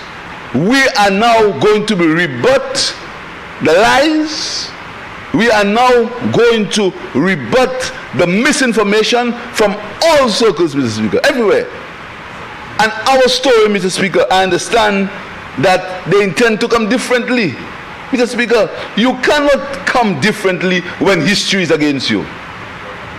You cannot come differently when your words will be used against you.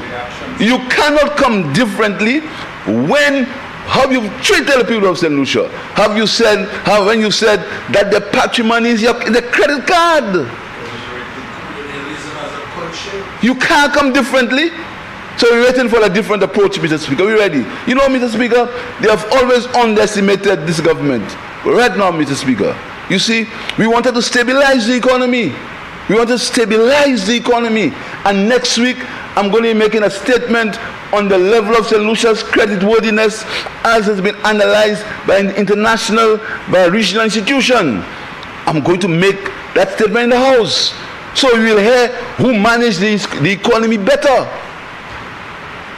And we're also going to have the 6-month review of the economy. Never happened before. We're going to do it in the House, Mr. Speaker. Because right now, Mr. Speaker, we believe that we are at the point where we can take time to rebut the lies and misinformation. We stabilize the economy. We're in the process of stabilizing, Mr. Speaker. Last week, the government's accounts, Mr. Speaker, I wouldn't even tell you.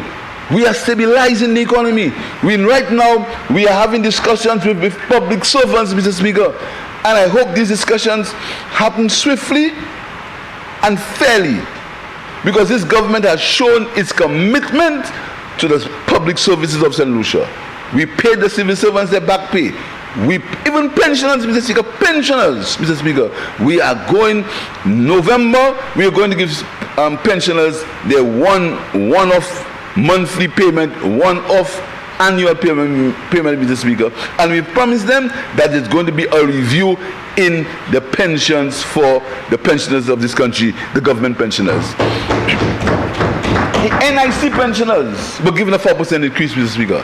Mr. Speaker, you know, sometimes I say to my colleagues, let us compare the first 2 years of United Workers' Party rule between 2016 and 2018, before COVID.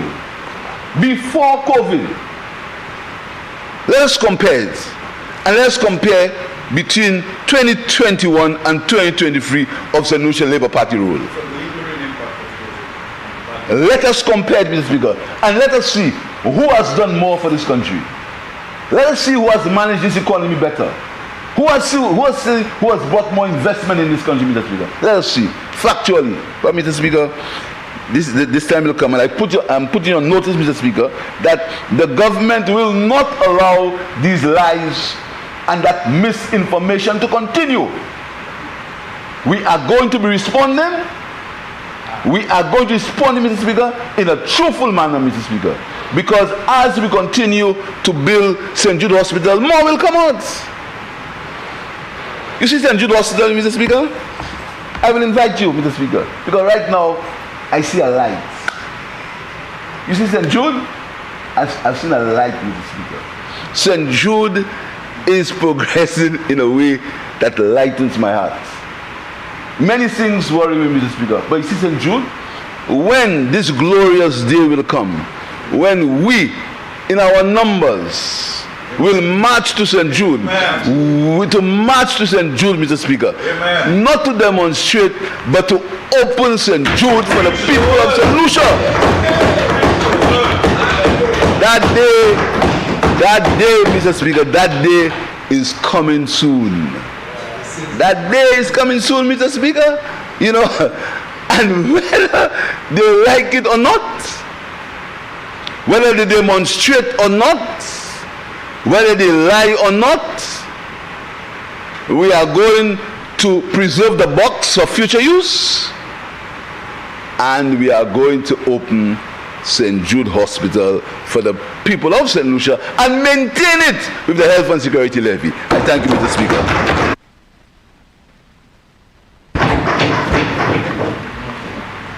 Honourable members, the question is that Parliament authorizes the Minister for Finance to borrow an amount of US $9,971,000 from the special funds resources of the bank's Special Development Fund to enhance the resilience of the St. Lucia Fire Service. Be it further resolved that A, the loan is repayable in 92 equal or approximately equal and consecutive quarterly installments. B, the loan payments commence on the 1st of January, the 1st of April, the 1st of July, and the 1st day of October of each year after a grace period of 3 years following the date of the loan or such later date as the bank specifies in writing. C, interest is payable at a rate of 0.75% per annum on the amount of the loan disbursed and outstanding. I now put the question. As many as that opinion say aye. Aye. As many as of a contrary opinion say no. I think the ayes have it. The ayes have it. Prime Minister. Mr. Speaker, I beg to lay the following motion standing in my name.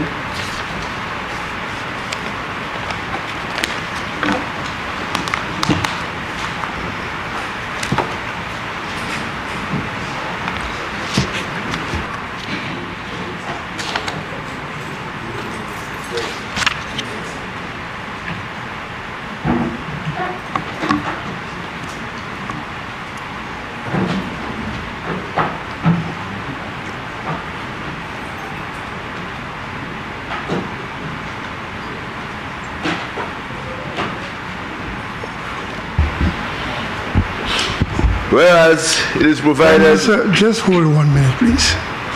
I can't see if your podium there. 7? Okay, please proceed, Prime Minister. Mr. Speaker, whereas it is provided by Section 63(1) of the Public Finance Management Act, Cap 15.0 on the Act, that the Minister of Finance may, by an affirmative resolution of Parliament, borrow from a bank or other financial institution for the capital or current expenditure of government. Whereas it is further provided by Section 64 of the Act that money borrowed by the government must be paid into and form part of the consolidated fund. And whereas the Minister of Finance considered it necessary to borrow an amount of US dollars 6,276,000 from the special funds resources of the Caribbean Development Bank, the bank Special Development Fund, to support the Youth Economy Project, the loan.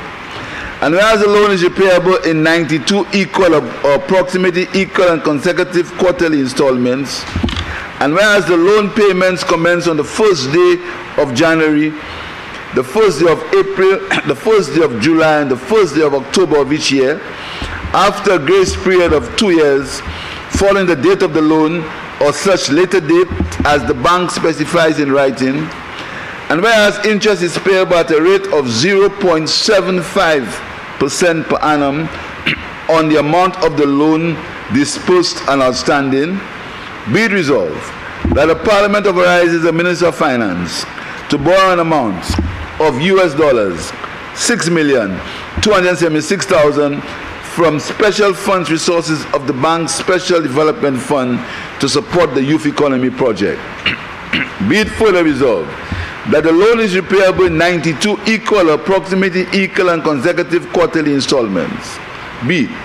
The loan payments commence on the first day of January, the first day of April, the first day of July, and the first day of October of each year, after a grace period of 2 years, following the date of the loan or such later date as the bank may specify in writing.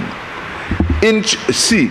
Interest is payable at a rate of 0.75% per annum on the amount of the loan disbursed and outstanding.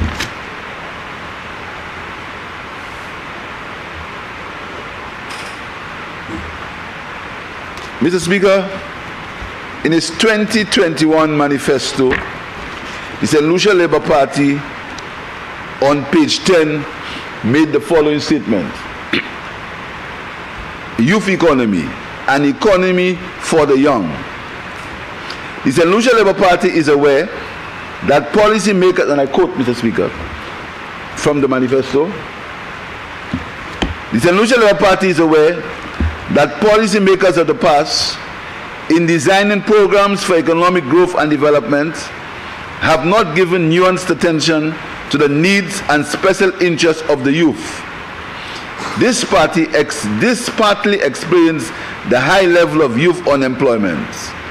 An SLP government will therefore provide tailored incentives to the youth and allow them to turn hobbies into entrepreneurial activities and skills into business. In keeping with this objective, an SLP government will undertake to do the following: provide fiscal incentives to young entrepreneurs that are specially targeted and readily accessible.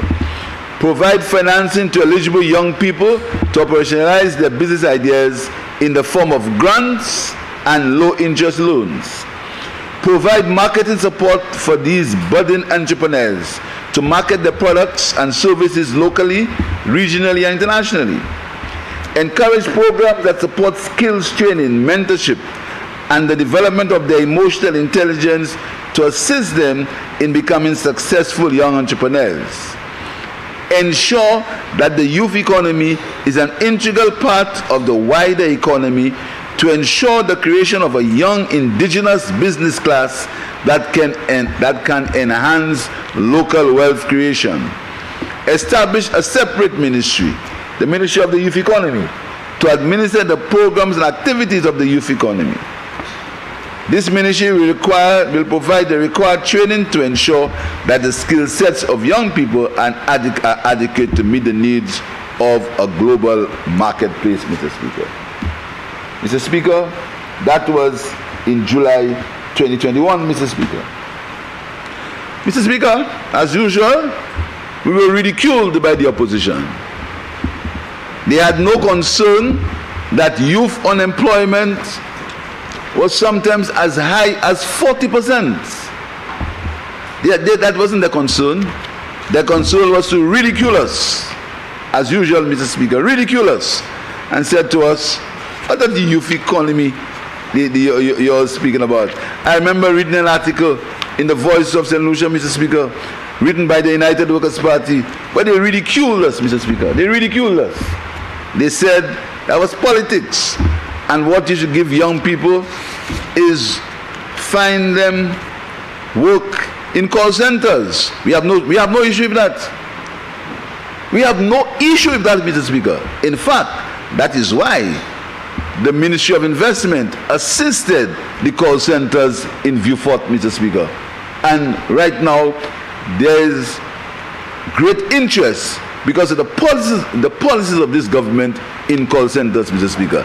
It's the same way that employment is going to increase for young people and the people of St. Lucia with the number of hotel projects that are coming on stream, Mr. Speaker. Hotel projects, Mr. Speaker, not one hotel project happened under the United Workers' Party. Not one.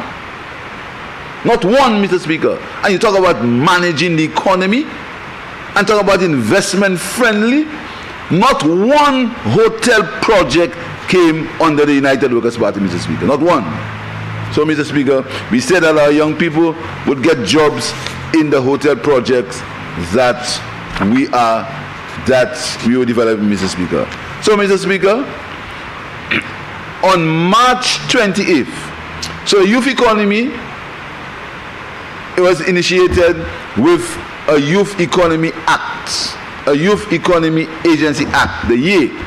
It was a special parliamentary document, Mr. Speaker, that outlined for the first time targeted interventions for the young people of St. Lucia, Mr. Speaker.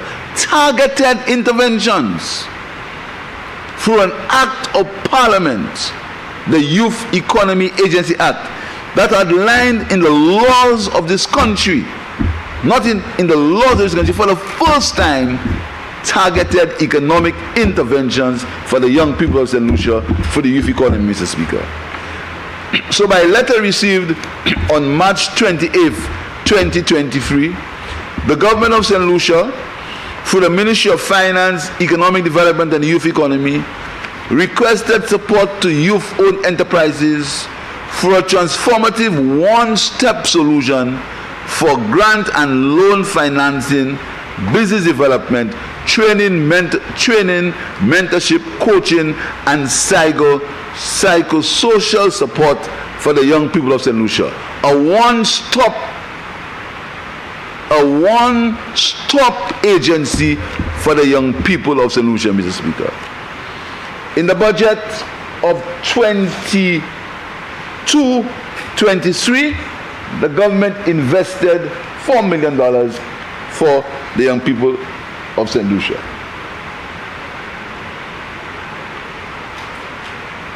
In this budget, Mr. Speaker, we said to the young people that we are going to expand that investment in their future, that investment in making them sustainable, not talk. Investment, direct investment, Mr. Speaker, in the youth economy. So we went to the Caribbean Development Bank and we asked them for the support, Mr. Speaker. The St. Lucia Youth Economy Project is a response to the increasing youth population and high youth unemployment. It has been well established that an expansion of youth economic participation and empowerment in the medium-sized and micro industry sector will help maximize the economic potential of the youth population and create a more equitable society, Mr. Speaker. Mr. Speaker, And again, I want you, Mr. Speaker, and I want the people of St. Lucia listening to me to understand how this government operates. The ideological, the philosophical, and the economic underpinnings of this government, Mr. Speaker. First of all, Mr. Speaker, we decided that as a government, we'll have to create an environment where education will have been simpler, easier. We remove facility fees. We realize that we have to make it easier for parents to get into the technological age. We reintroduce the one computer per household in this country. We also realize that students, when there was hardships for students when they are writing their CXC subjects. We removed fees for maths and English, Mr. Speaker. We realized also that education had to be increased. So we decided that we would go on a program of one university graduate for household, Mr. Speaker. But we also realized that there were people who wanted to go into business, young people below the age of 35 who wanted to go into business, Mr. Speaker. So we decided to get involved in the youth economy. But we didn't do it alone. We also understood that there were other people who wanted to go into business. So we decided that the medium SME, the small and medium enterprises, had to be enhanced with an injection of $10 million, Mr. Speaker, in the small and medium size economy, Mr. Speaker, with an emphasis of women and youth, Mr. Speaker, and this program is developing, this program is growing. Mr. Speaker, the expected outcome of the project is increased economic participation and engagement of the youth population between the ages of 18 and 45 in socially inclusive, gender responsive, and environmental resilient business enterprises, contributing to the expansion of the SME sector and St. Lucia's overall socio-economic development. Importantly, the project will strengthen social and gender impact assessments, baselines, targeting, and training to inform the operations and policy framework of the Youth Economy Agency, Mr. Speaker. Mr. Speaker, the Youth Economy Agency is run by a board of directors, Mr. Speaker. And this board of directors, they handle all the affairs, Mr. Speaker. There is absolutely no partisan political interference in the Youth Economy Agency, Mr. Speaker, or the youth economy as a whole, Mr. Speaker. There's absolutely no interference. Because when it comes to employment, sustainability, and job creation, this government sees no colors, Mr. Speaker. Sees no colors, Mr. Speaker. That is for the enhancement of the country. So there's absolutely no interference, Mr. Speaker. And they cannot believe that, because that's not how they operate, Mr. Speaker. Gone are the days when you just start to cry. These days are over. Gone are the days, Mr. Speaker, when non-entities should not be in business. These days are over, Mr. Speaker. The days of the non-entities are over. These days are done. Now is opportunity for all. The project involves, Mr. Speaker, capital financing. This involves the provision of funding to youth enterprise beneficiaries in key economic sectors, including agriculture, agro-processing, the blue economy, the green economy, the orange economy, designing, entertainment, modeling, music, sports, literature and performing arts, writing and directing, training and technology, Mr. Speaker.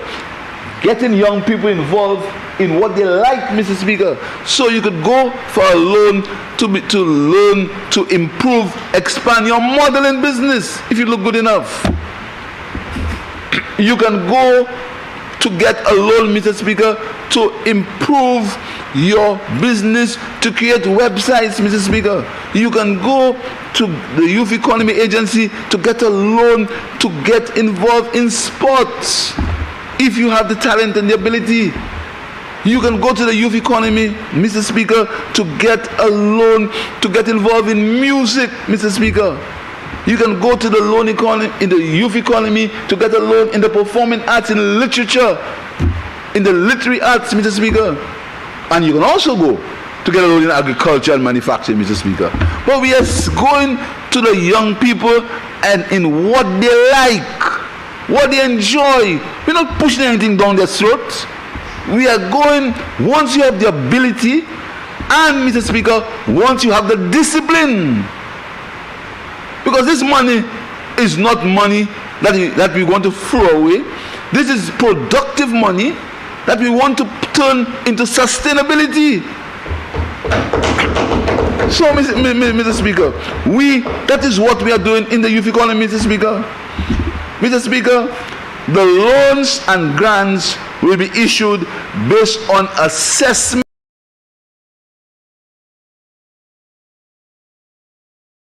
letter from a politician. Assessment, Mr. Speaker, on the needs of each politician.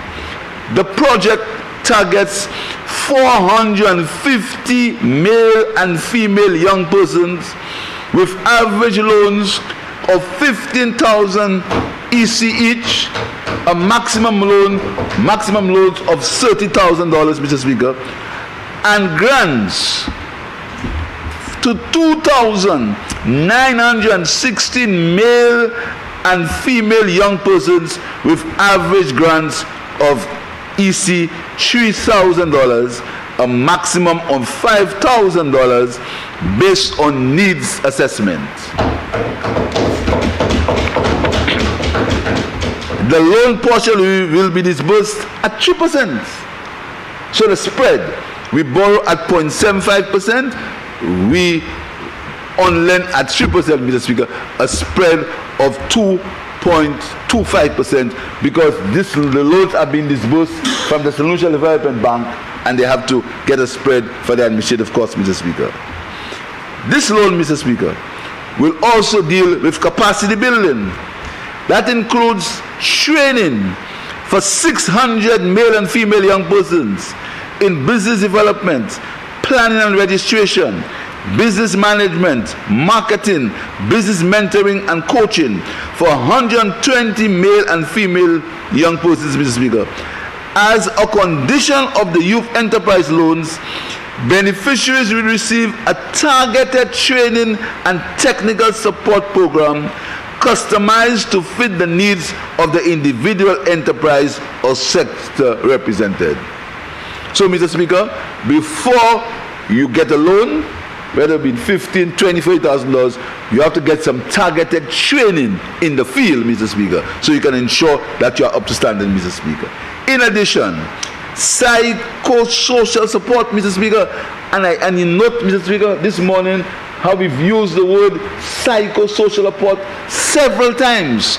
We use the word psychosocial social support, Mr. Speaker, because we believe it starts in the mind, in your attitude, in the way you can resolve your conflicts.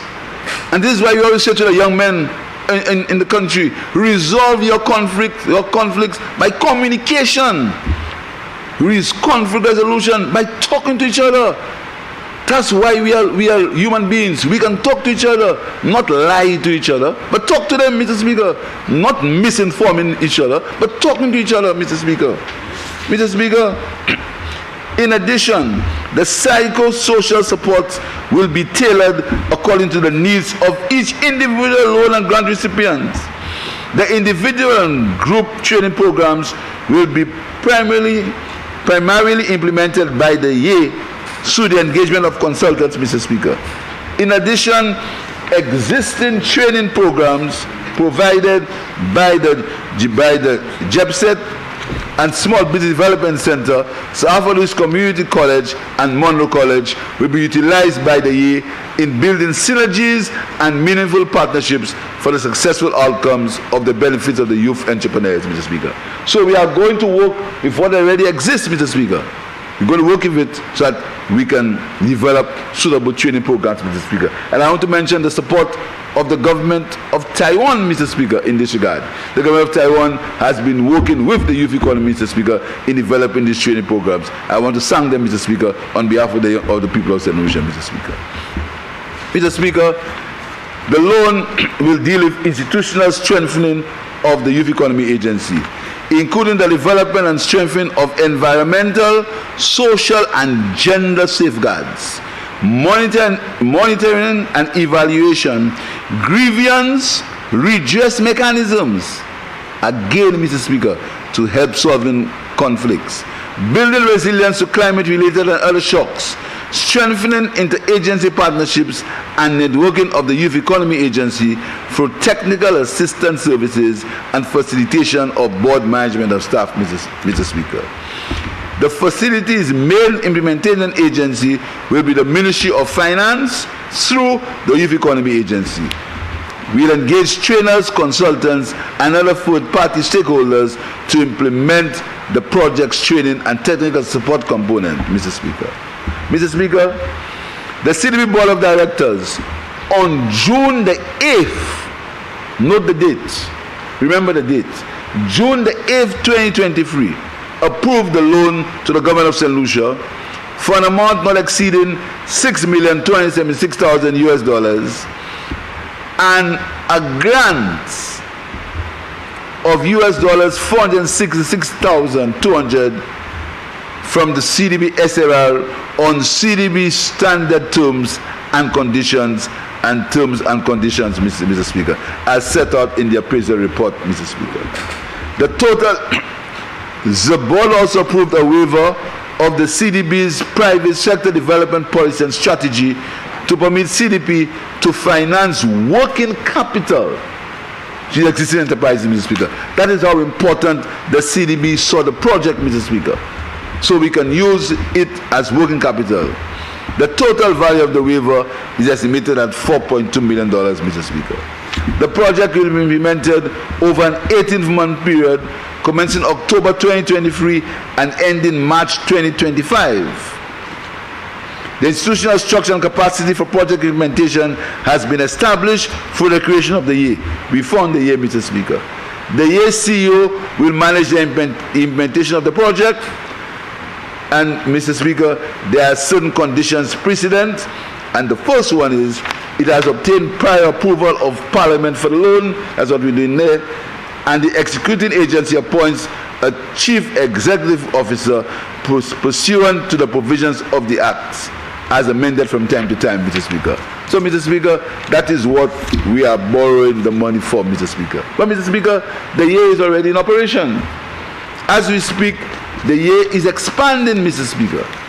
We are expanding because, as I said before, we need additional support. We need additional staff, Mr. Speaker. And, Mr. Speaker, I want to make a point that may sound a small point, Mr. Speaker. The offices of the year are situated very close to the NHC headquarters. On Chaussee Road, Mr. Speaker. Important, small but significant. And, Mr. Speaker, we are having discussions to upgrade and revitalize the Derek Walcott Center, which is near the offices of the year. We've had discussions with the National Trust, Mr. Speaker.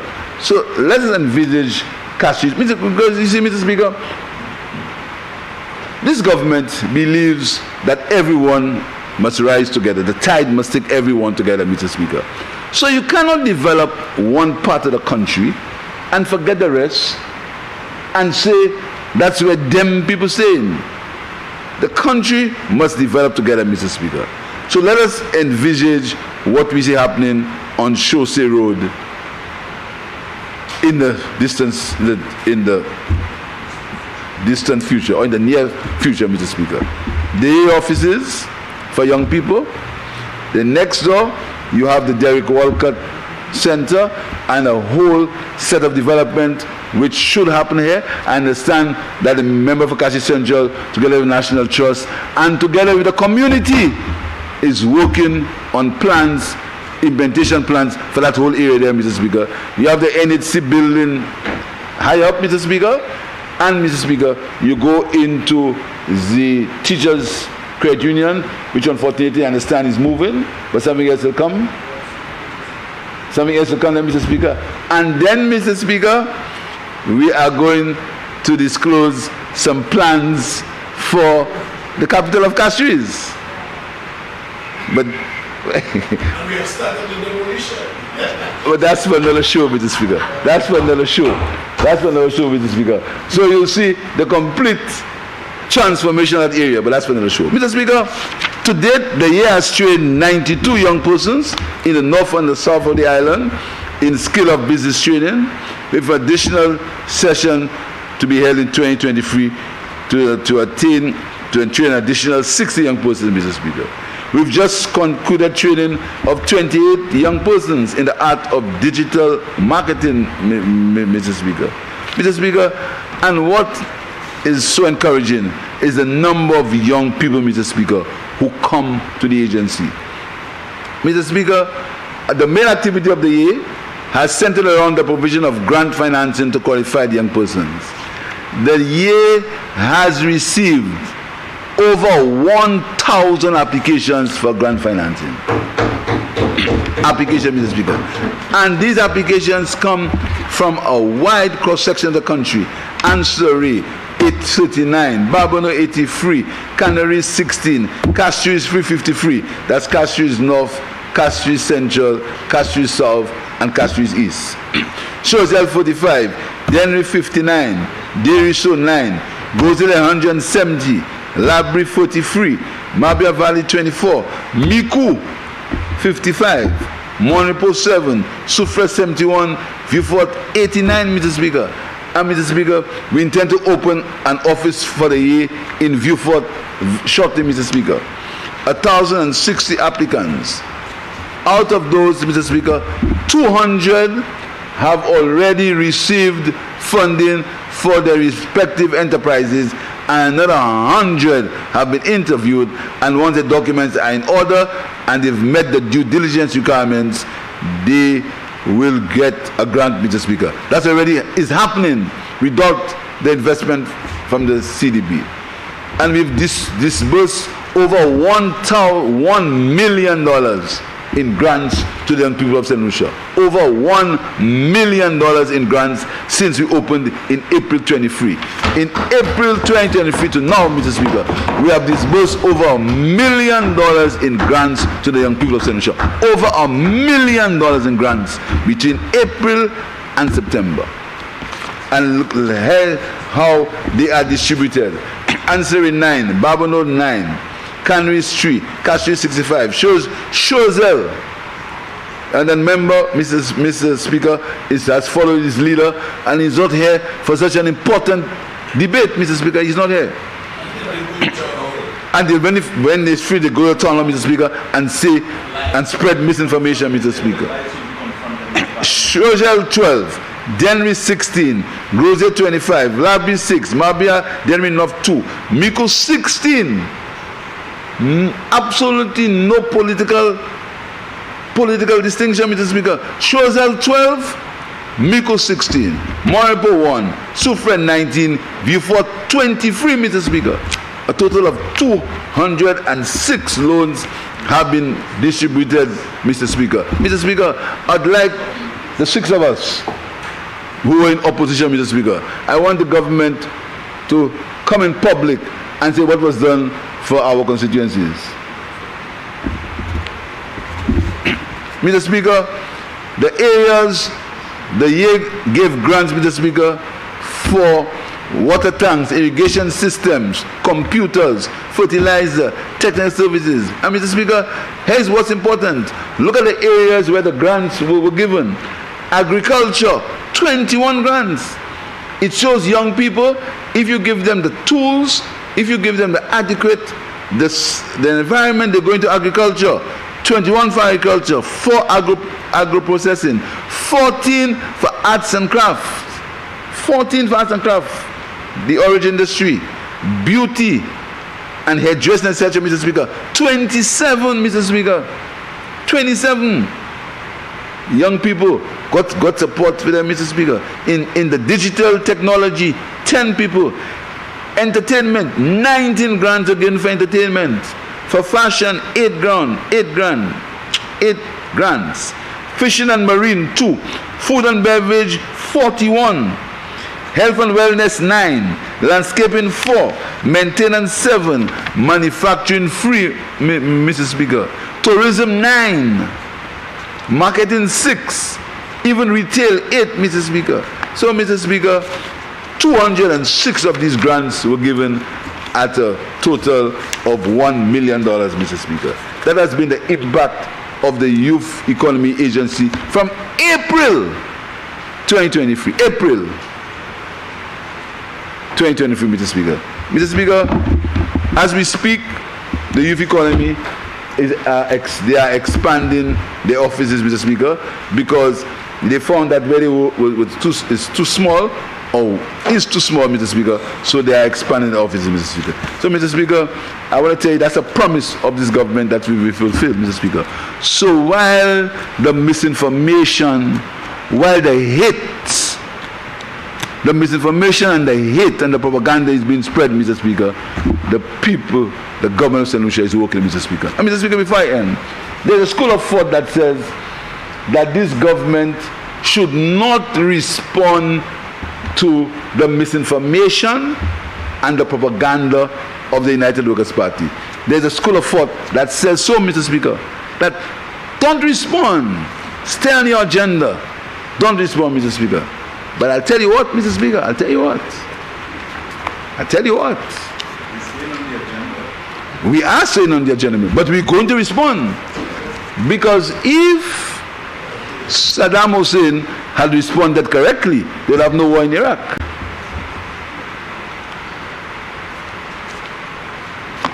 Because the war in Iraq was on the premise that there were weapons of mass destruction, and there were none. The war in Iraq, that's how it came about. So if this government allows misinformation and lies to go unanswered constantly and frequently, Mr. Speaker, we may end up paying the consequences of lies, Mr. Speaker. Because you've seen it before. So we cannot, Mr. Speaker. So I want to tell the people who believe that we will stay on course. We are staying on course. You're the Minister of Infrastructure. What we're doing for infrastructure. We're on course. Every ministry is on course. Ministry of Housing, we demolished a building yesterday. You remember the hue and cry about this building, how we would have been displacing people, how people would have been, and this and that, the problems. But we're on course, Mr. Speaker. We're on course. The Ministry of Equity, you heard what's happening there. We're on course. Home Affairs, we're on course. You understand, Mr. In sports, we went on more course. St. Lucia is doing the best. We won all 3 levels of cricket competition this year. Under 19, under 15, and the adult and the male bid, we won. St. Lucia on course. You heard what Miss Alfred is doing, we on course. In external affairs, we on course. We are there negotiating. In tourism, even on more course, Mr. Speaker. In health, we compete in St. Jude. In health, we get involved with UHC, so we're on course in health too. In education, we're on course in education. But whilst we remain on course, we will not allow lies and misinformation to fester. But we are going to stay on course, Mr. Speaker. Mr. Speaker, I urge members to support the resolution on the youth economy. I thank you, Mr. Speaker.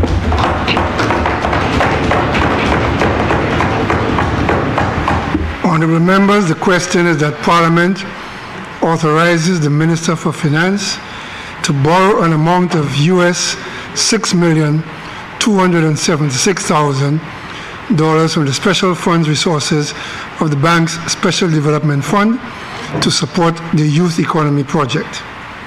Be it further resolved that A, the loan is repayable in 92 equal or approximately equal and consecutive quarterly installments.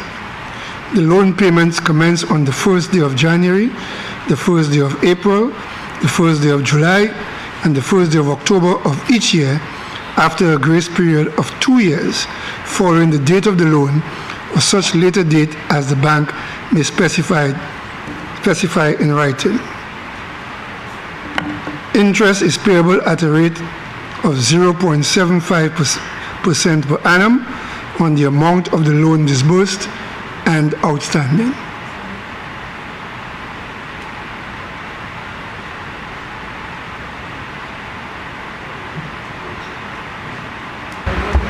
The member for Labrie.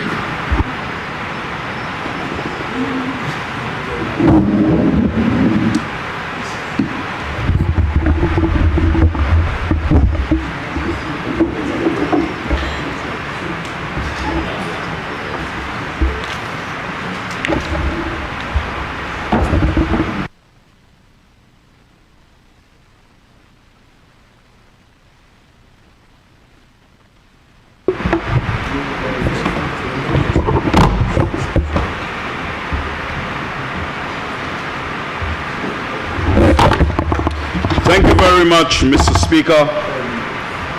Mr. Speaker, I wish to support the resolution tabled by the Prime Minister and Minister for Finance, Economic Development, the Youth Economy, Justice and National Security to borrow an amount of US $6,276 from the special fund resources of the Special Development Fund to support the Youth Economy Project. This loan is also extremely concessionary, Mr. Speaker, with the following terms: a grace period of 2 years and to be repaid in 92 equal or approximately equal installments, which is 23 years, and interest on the loan is at 0.75% per annum on the amount of the loan disbursed and outstanding, Mr. Speaker. Mr. Speaker, the brainchild of the youth economy is no less than the Prime Minister and member for Kaswizis, Mr. Speaker. The vision for the youth economy was clearly articulated in his budget addresses for fiscal years 2022-2023 and 2023-2024, in which he stated it was to create an economic space for the youth of St. Lucia. Mr. Speaker, this is not a trivial pillar in the economy. Young people all over the island were tired of hearing politicians saying to them, they will do this and they will do that for them. This St. Lucia Labour Party has a history of accommodating young people at the table of national development as equal and valuable partners. And we are walking the talk, Mr. Speaker, by ensuring that we give the young people of this country an opportunity to assist with the growth and development of the economy whilst keeping themselves occupied. And I can say to you, Mr. Speaker, instead of youth unemployment climbing like a homesick angel, it will descend like Lucifer from heaven. The Prime Minister further stated that the youth economy was aimed, Mr. Speaker, at transforming hobbies into allowing people an opportunity to be gainfully employed, skills into businesses by providing finance, training, mentorship, and marketing support for young people to establish and grow their businesses. This is revolutionary and significant. We never made the excuse that the economy contracted by 24.4% during COVID, and so we do not have the resources to invest in them. Whilst the economy is recovering, we are giving the people of this country, the young people, an opportunity to take their place responsibly beside others and contribute to national development and nation building. With lightning rapidity, Mr. Speaker, the Youth Economy Agency has been established, and I must say, it has been greeted with wild enthusiasm. since opening its doors on April 3rd, 2023, the Youth Economy Agency has established its programs and facilities to provide much support to the young people of this country. The government has to date injected $4 million into the youth economy for the provision of soft loans and grants, Mr. Speaker, to young people with interest in music, sports, entertainment, designing, the creative economy, cultural activities, the digital economy, arts, agriculture, the blue economy, and agro-processing. The approach taken by the government is to reduce bureaucracy by establishing the agency and provide financial support to the youth through either soft loans or grants, Mr. Speaker, who would not otherwise qualify for such loans from financial institutions as they would be required to provide collateral in support of these loans. Mr. Speaker, you know the amount of young people that are from vulnerable homes but very well talented, and they go to commercial banks and other institutions and they cannot get a loan because their parents could not come up with any propriété to ensure that they access those loans. Well, this is why the party of Sir George F.L. Charles in government, the party of bread, justice, and freedom, is giving the young people of this country bread, giving them the justice and, of course, the freedom to break away from poverty and unemployment. The Youth Economy Agency will, in particular, attend to the special needs of rural and at-risk youth, the urban at-risk youth, Mr. Speaker, for their integration into the economy and to reduce the high incidence of youth unemployment. Mr. Speaker, we are still reeling from the banana shop.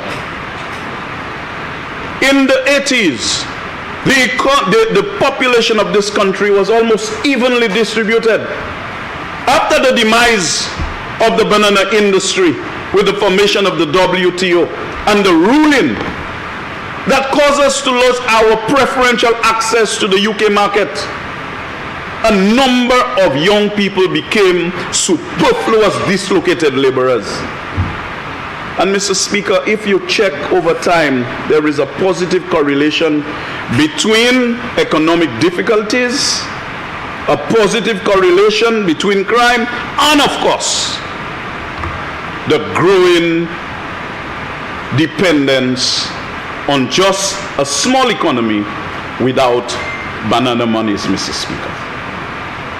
Mr. Speaker, and this is very significant, that in responding to the shock, we are not putting our hands up in the air and making false promises to the young people of this country, but actually giving them the opportunity to participate. A review of the website of the Youth Economy Agency, Mr. Speaker, will reveal that a total, as the Prime Minister indicated, of 189 projects have been funded in the areas of agriculture, arts, production, manufacturing, sports, wellness, services, and technology. It is important to note, Mr. Speaker, that the youth are also provided training to build their capacity in developing business proposals and digital skills. And as I talk about digital skills, Mr. Speaker, I cannot forget the official policy of the former administration. That was the official policy. And they said the students were taking the laptop and playing music and doing this and doing that, and not chemistry and physics. Not all young people are interested in physics and chemistry, Mr. Speaker. You know the amount of young people that were exposed to technology during the time we gave them access to the laptop. Today, they are repairing computers. Today, they are producing music, Mr. Speaker. And today, they are properly integrated in the economy of this country.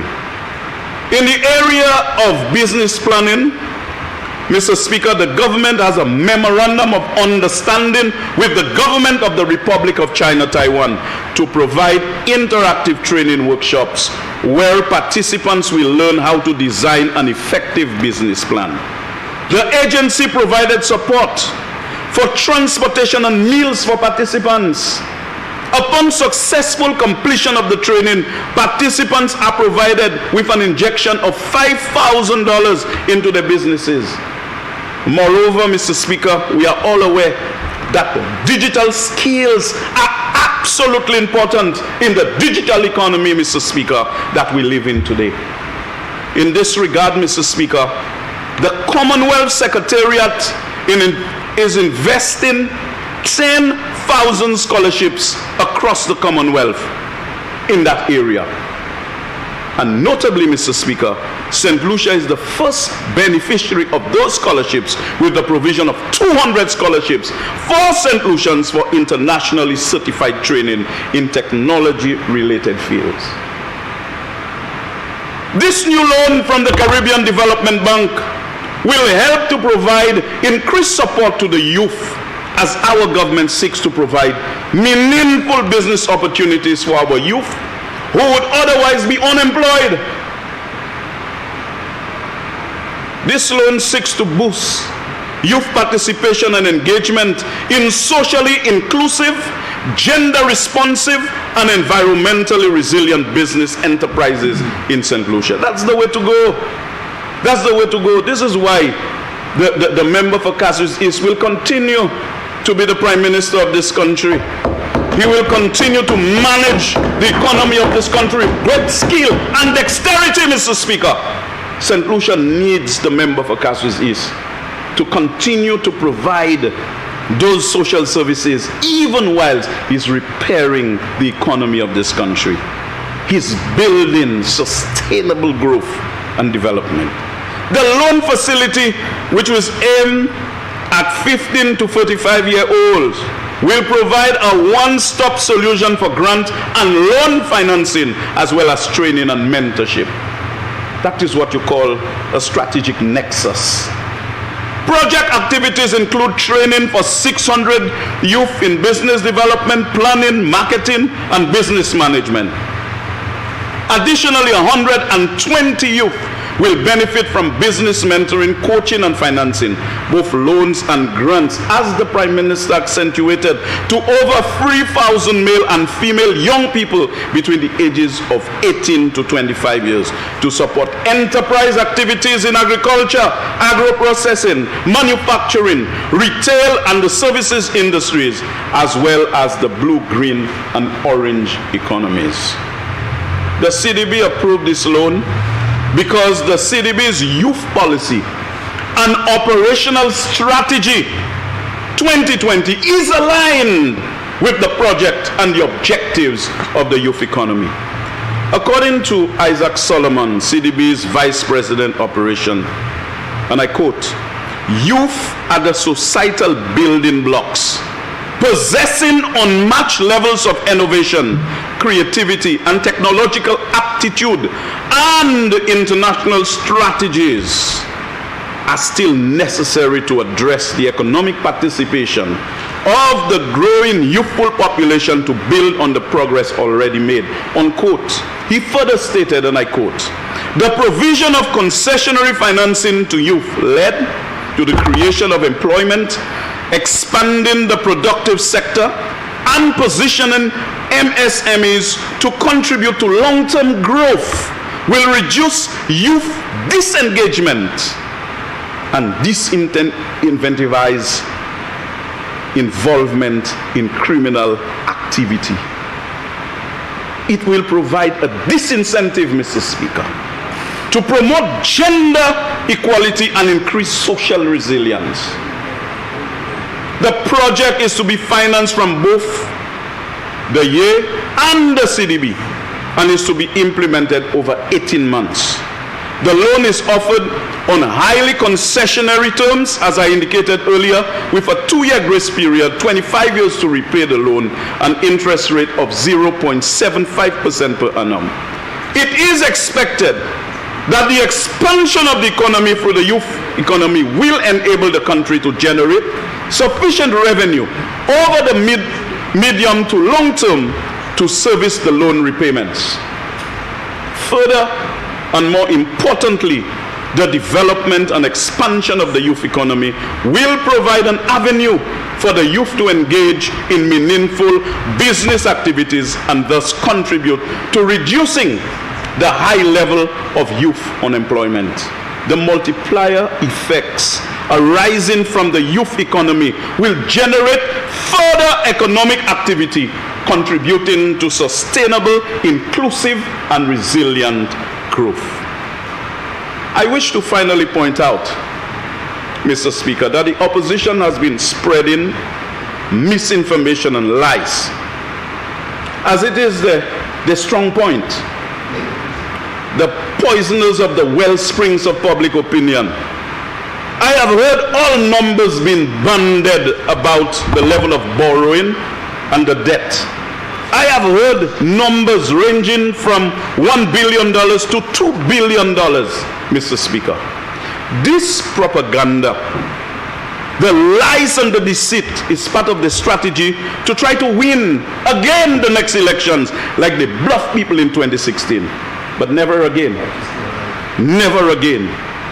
Mr. Speaker, we are all aware that the offensive statistics on public debt is from the Economic and Social Review. Nothing else can be authentic. Nothing else.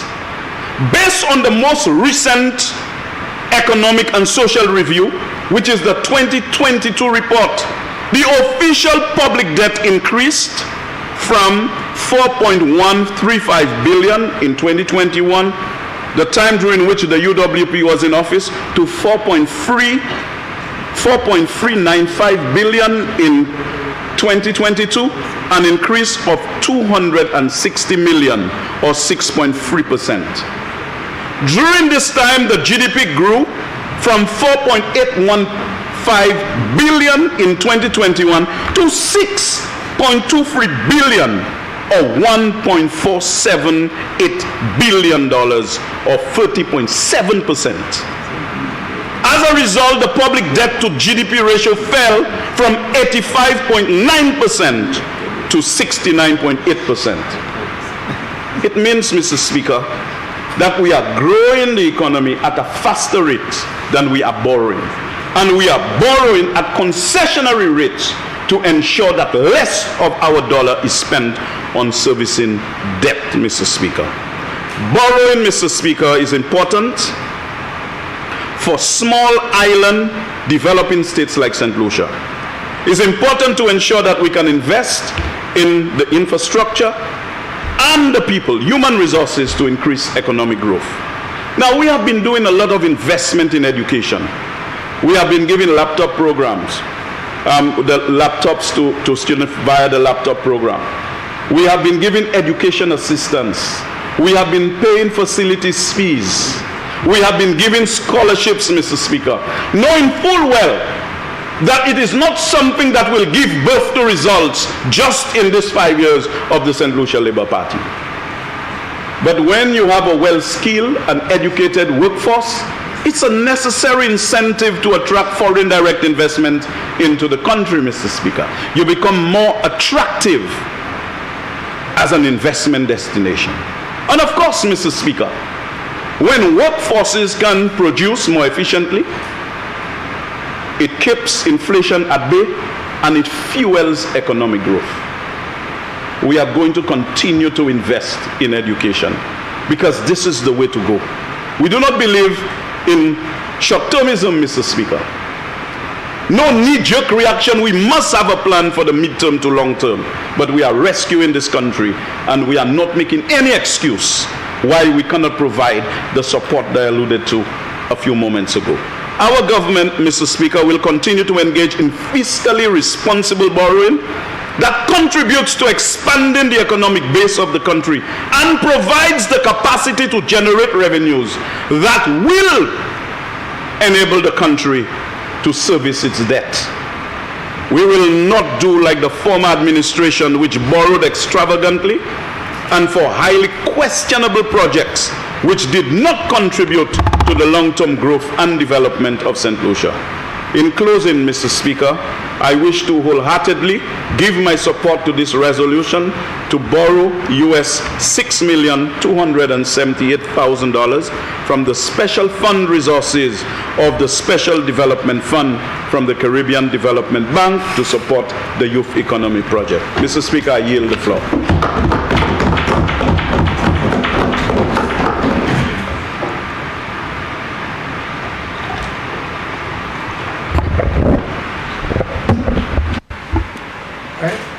Prime Minister.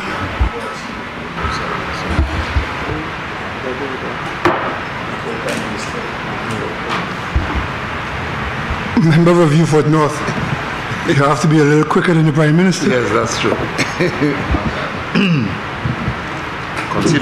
considering I'm younger than you.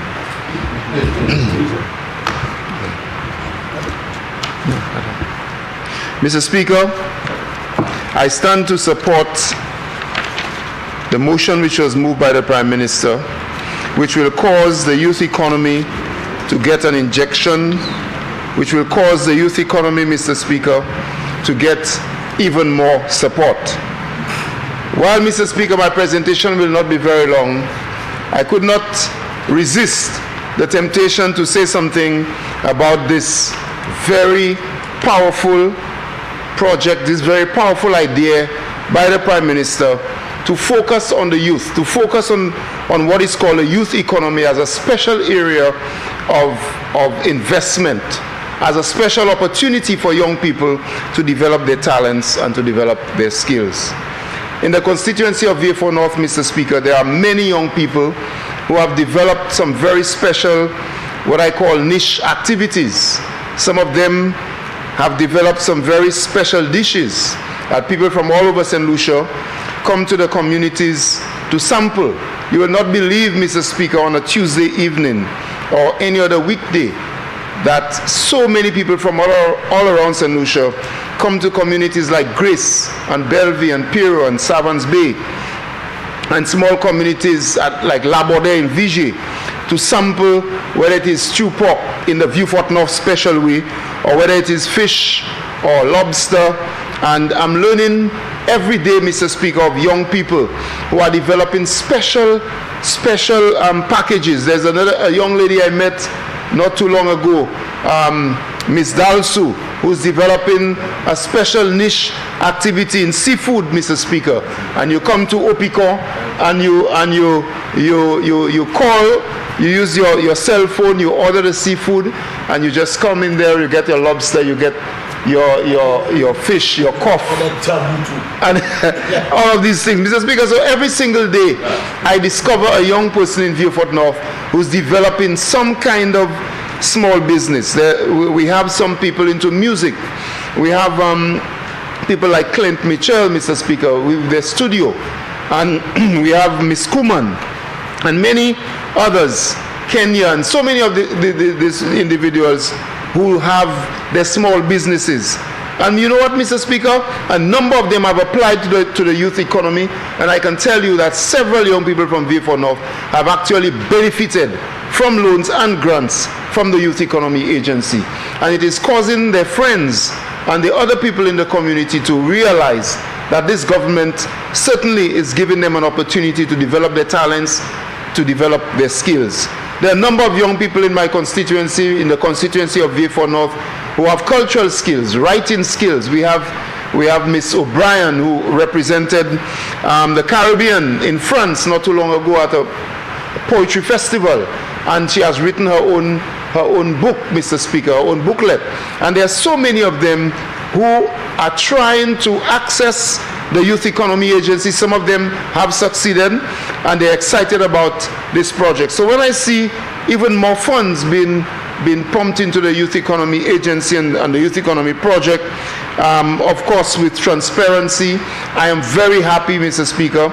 And I know again that this government is demonstrating that we are different. We are very different. We do not believe only in massive investments, although we need those massive investments, whether it be from hoteliers, whether it be from land developers, real estate, and so on. All of these are very important. But at the same time, we know that there are young people who have special talents, And these special talents, if only you give them an opportunity, if only you give the young people a little help, sometimes $1,000, sometimes $2,000, $3,000, and these young people can use this opportunity and really blossom into something much bigger. At this time, Mr. Speaker, I also wish to recognize the contributions of Exports in Lucia. And Exports in Lucia has connected to a number of individuals in the Viewfort North area, the farmers, the CMOS farmers, and so on.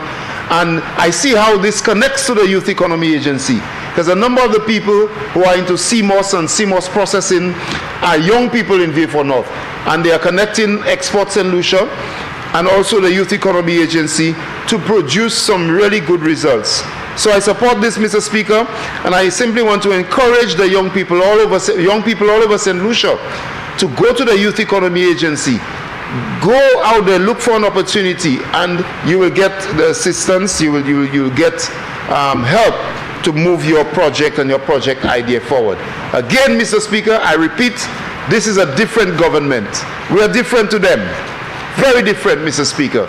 And you can see every initiative, every time we come to Parliament, as I said before, with the help for the fire service, it's something new, something refreshing, something different, and something definitely demonstrating to the people of St. Lucia, whether you are youth, whether you are fire service, whether you are the police, the elderly, pregnant, whoever you are, the men, whoever you are, we definitely are putting you first. Thank you, Mr. Speaker.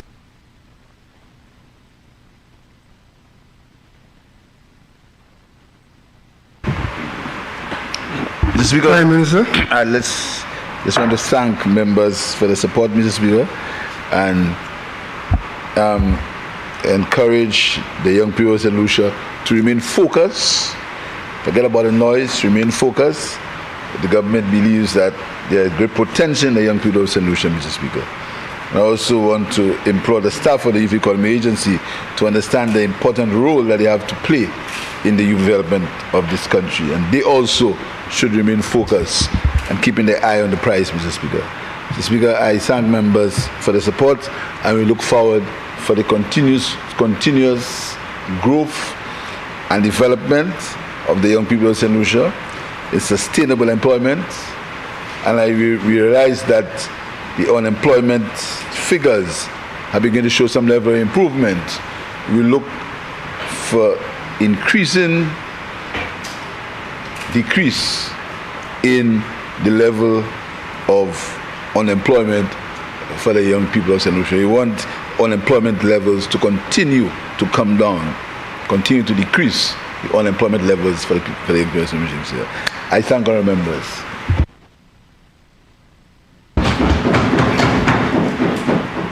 Honourable members, the question is that Parliament authorizes the Minister for Finance to borrow an amount of US $6,276,000 from the special funds resources of the bank's Special Development Fund to support the Youth Economy project. Be it further resolved, the loan is repayable in 92 equal or approximately equal and consecutive quarterly installments. The loan payments commence on the first day of January, the first day of April, the first day of July, and the first day of October of each year, after a grace period of 2 years following the date of the loan or such later date as the bank may specify in writing. Interest is payable at a rate of 0.75% per annum on the amount of the loan disbursed and outstanding. I now put the question. As many as of that opinion say aye. Aye. As many as of a contrary opinion say no. I think the ayes have it. The ayes have it. Prime Minister. Reading a bill shortly entitled Insolvency. Insolvency. Mr. Speaker, I beg to move that this bill be presented for the second reading at the next or subsequent sitting of this House. Prime Minister. Mr. Speaker, I beg to present for second reading a bill shortly entitled public debt management.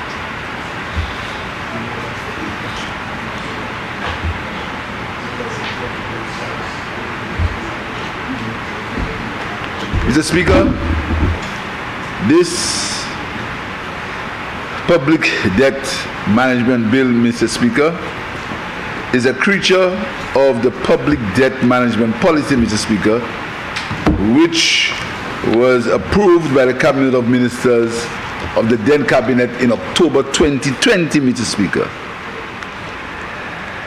And the document is intended to develop a public debt management legislative framework to improve the quality of decisions and provide guidelines for the structure of debt issuance and the overall operations of the debt management unit, Mr. Speaker. But, Mr. Speaker, whereas the bill was tabled, the policy was tabled in October 2020, and that was at the dictates of the World Bank and the IMF. The government of the day, Mr. Speaker, as usual, did not have the courage to come to this honorable house to pass the public debt management bill, which will in effect put severe restrictions on borrowing and ensure transparency, Mr. Speaker, and accountability for borrowed funds, Mr. Speaker. So as usual, there's a bill but did not come into Parliament as usual, Mr. Speaker. As usual, left it for me, Mr. Speaker. And it was also a condition precedent for public policy loan, a PBL, which again, Mr. Speaker, it puts restrictions or puts a certain level of accountability for borrowing, Mr. Speaker. So in June 2022, that bill was laid for the first time, for first reading in Parliament, Mr. Speaker, and then give time for us to go through it. But since the legislative year expired, so we have to put it back in the House for first reading on September 12, 2023, Mr. Speaker. Mr. Speaker, the IMF report of November 2022 says that the public debt management bill would be a positive step and the publication of a debt management strategy would enhance fiscal transparency, Mr. Speaker.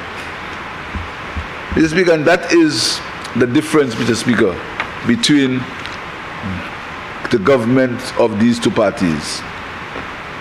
We know that it would require a degree of reporting, Mr. Speaker, and a degree of transparency, Mr. Speaker.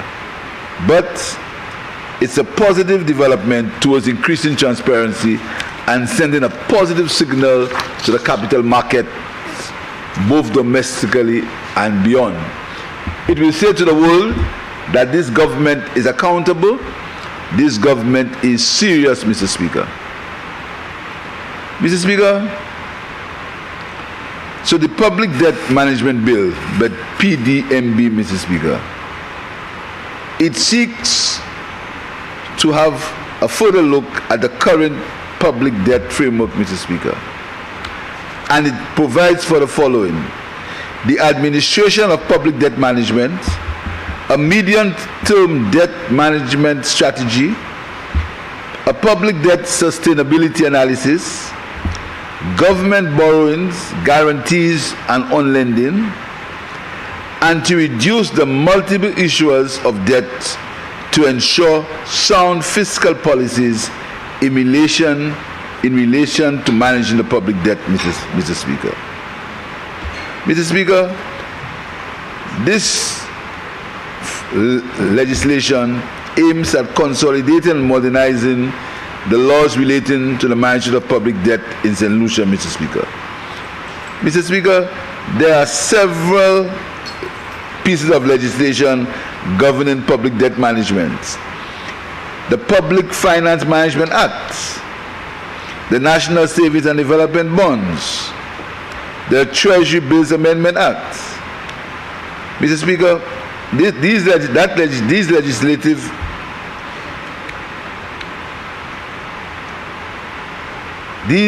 legislations, these laws, Mr. Speaker, does not specify an explicit debt management objective which outlines the cost and risk objectives that the government seeks to achieve when it borrows funds, Mr. Speaker. Debt legislation under these various acts does not require a harmonization of debt management operations across agencies. There is no provision, Mr. Speaker, for the establishment of a high-level debt committee that serves as an advisory role and provides oversight to government debt management operations. This piece of legislation, Mr. Speaker, will in effect regularize the above-mentioned shortcomings of the current debt management legislation. And again, Mr. Speaker, it speaks to the courage that I spoke about. One of the key objectives of a debt management unit, Mr. Speaker, that is going to be mandated in this piece of legislation, the debt management unit, Mr. Speaker. The debt management unit is to service debt obligations of the government at the lowest possible cost over the medium to long term in a manner that is consistent with an acceptable and prudent degree of risk. Mr. Speaker, this bill makes provision for the annual preparation and publication of the medium-term debt management strategy of the government. The development of the strategy document will take careful consideration of the costs and risks embedded in the public debt portfolio, the macroeconomic framework of the country, and the marketing conditions when contracting debt. This is a systematic approach, Mr. Speaker, to decision making that can help strengthen the debt management function, enhance analytical capacity, and help reduce operational risks, even where capacity is constrained, Mr. Speaker. Mr. Speaker, the Public Debt Management Bill provides the authority of the Ministry of Finance to act as the sole borrowing agent for the government, that provides for guarantees and other contingent liabilities and for on-lending to statutory boards, Mr. Speaker. So the Ministry of Finance now is going to be the sole borrowing agency for the government, Mr. Speaker, to put some level, to ensure that there's some level of accountability and there's a nexus of the strategic objectives of the government, Mr. Speaker, as it relates to statutory boards, Mr. Speaker. So the statutory boards will be in line with the government as far as the developmental priorities of the country are concerned, where borrowing is necessary, Mr. Speaker. Mr. Speaker, that will enable us to select proper instruments for borrowing, Mr. Speaker, manage government guarantees, Mr. Speaker, the management of government guarantees, because what is not widely known, Mr. Speaker, is when a statutory board borrows, the government is contingently liable for this borrowing. So even though the borrowing is not in the name of the government is contingently liable. So it's very important, Mr. Speaker, that the Ministry of Finance is aware of the borrowing done by statutory boards, particularly when they are coming to government for a guarantee, Mr. Speaker. Mr. Speaker, the Public Debt Management Bill, it creates, as I said, a debt and investment unit, Mr. Speaker. It sets out the functions of this unit in the clauses, Mr. Speaker. And if you look at Mr. Speaker, if you turn to part 4, Mr. Speaker, of the government on lending, it speaks to how a statutory board can make an application to the minister for government on lending, Mr. Speaker. It also shows how the application is going to be evaluated. And it also shows that under section 55, the unit, the debt unit will make a recommendation to the Minister of Finance, Mr. Speaker, as it regards borrowing from a statutory board, Mr. Speaker. Mr. Speaker, this bill, Mr. Speaker, clearly defines the responsibilities of the main players. Responsibilities of the Minister of Finance, responsibility of the debt management unit, Mr. Speaker, responsibility of statutory boards, Mr. Speaker. Mr. Speaker, what it does is that it ensures that the government's debt management is proper, is defined, and it is transparent, Mr. Speaker. This is basically what this bill does, Mr. Speaker. And it's a requirement for a public policy loan which the government of St. Lucia will receive from the World Bank, Mr. Speaker, once these conditions precedent are met, Mr. Speaker. Mr. Speaker, as I said before, this bill is a very serious piece of legislation, Mr. Speaker, in that it makes government lending, government loans accountable to the people of St. Lucia, Mr. Speaker. And the Minister of Finance will have to come to Parliament and report on the government's borrowing strategy.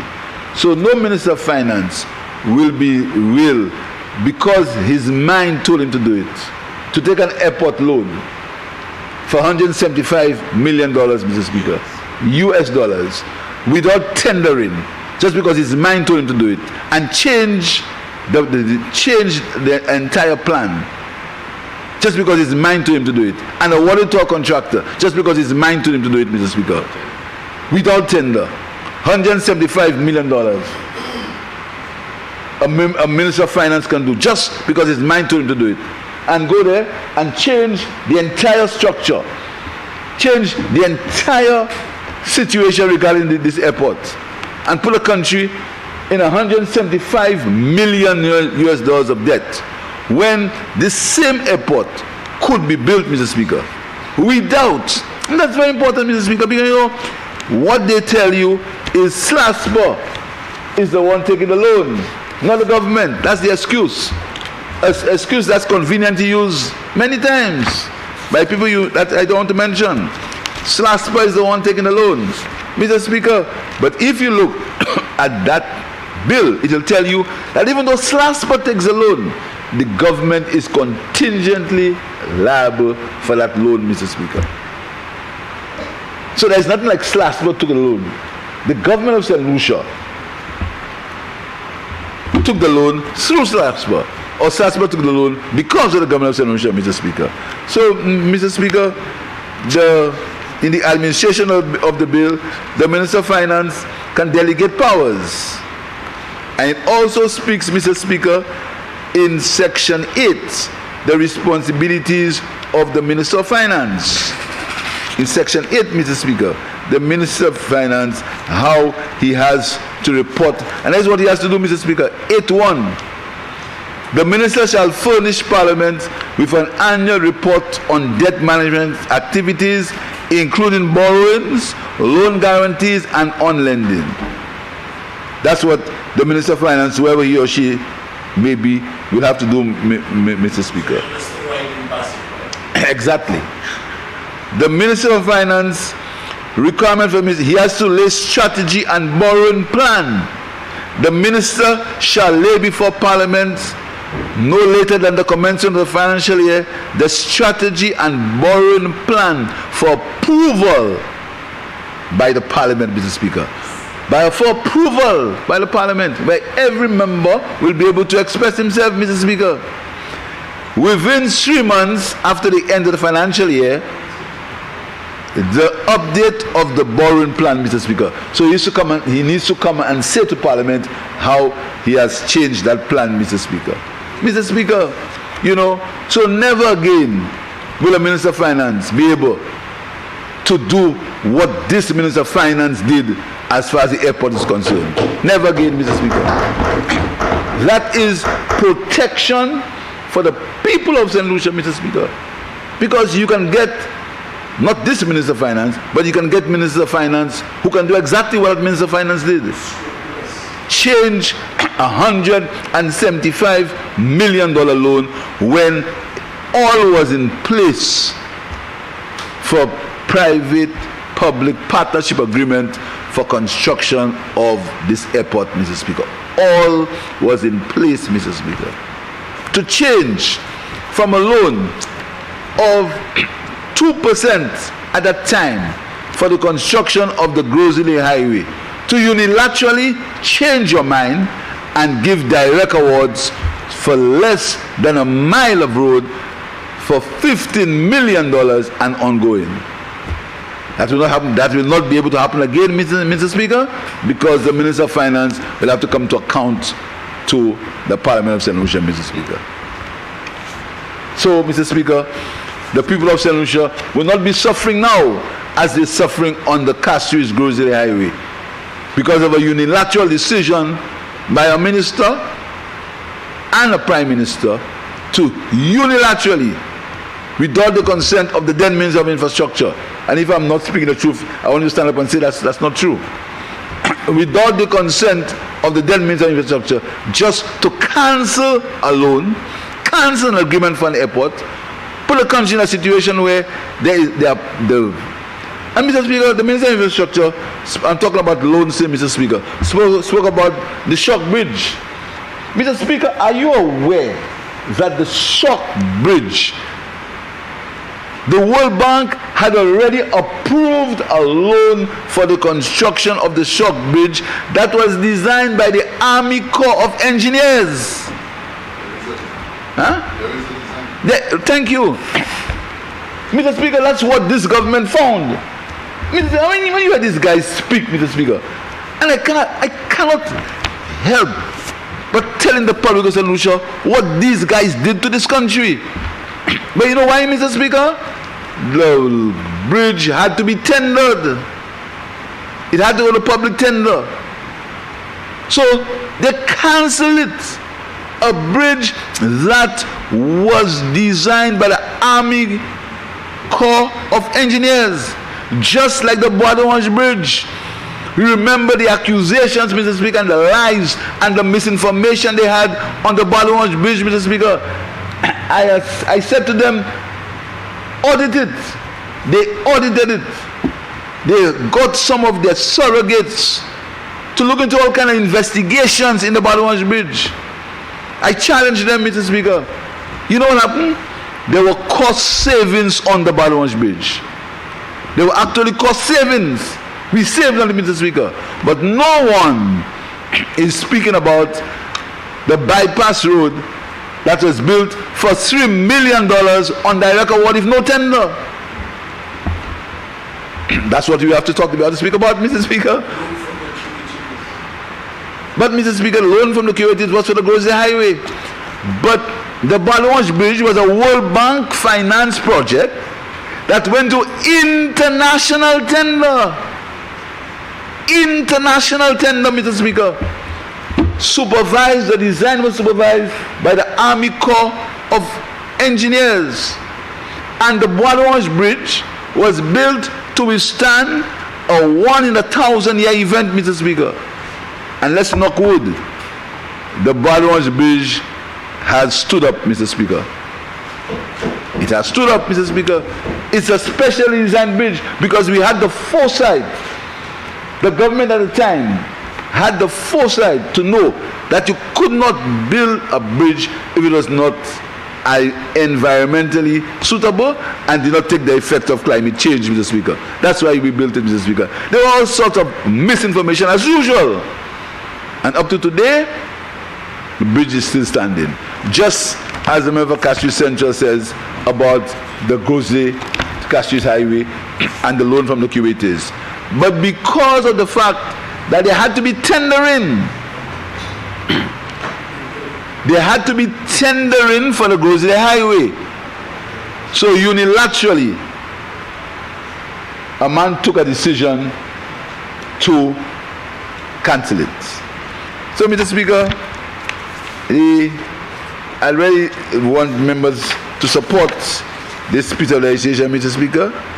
It's a serious piece of legislation.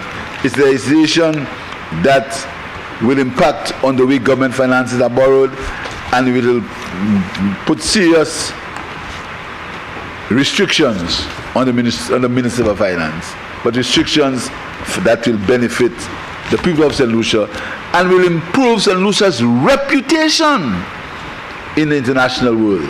The country's reputation, Mr. Speaker. Because, Mr. Speaker, a member stood in this honorable house and he attacked the curator government. I don't know if you recall that. Mr. Speaker, I have a good sense of history, Mr. Speaker. The curator government was attacked in this honorable house. The IFC, an arm of the World Bank, was attacked in this honorable house. The IFC was attacked, Mr. Speaker, by a member of this parliament, not a member right now in this honorable house. And praise God, the people ensured that this member did not return here. And the people will ensure that he never returns. Attack the IFC, Mr. Speaker. Attack the World Bank. But right now, Mr. Speaker, the relationship between this government and the IFC has improved. The relationship between this government and the curator government has improved. And very soon, Mr. Speaker, the Minister of Infrastructure will have some very, very good news for you on the Grocery Highway. I thank you, Mr. Speaker.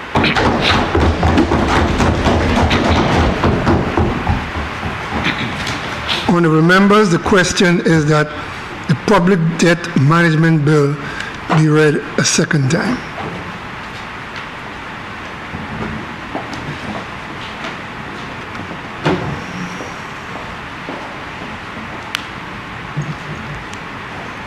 I now put the question. As many as that opinion say aye. Aye. As many as a contrary opinion say no. I think the ayes have it. The ayes have it. An act to consolidate and modernize the laws relating to debt management by providing for the administration of public debt management, a medium-term debt management strategy, a public debt sustainability analysis, government borrowings, guarantees, on lending, and to reduce multiple issuers of debt and ensure sound financial policies in relation to the management of debt management and related matters.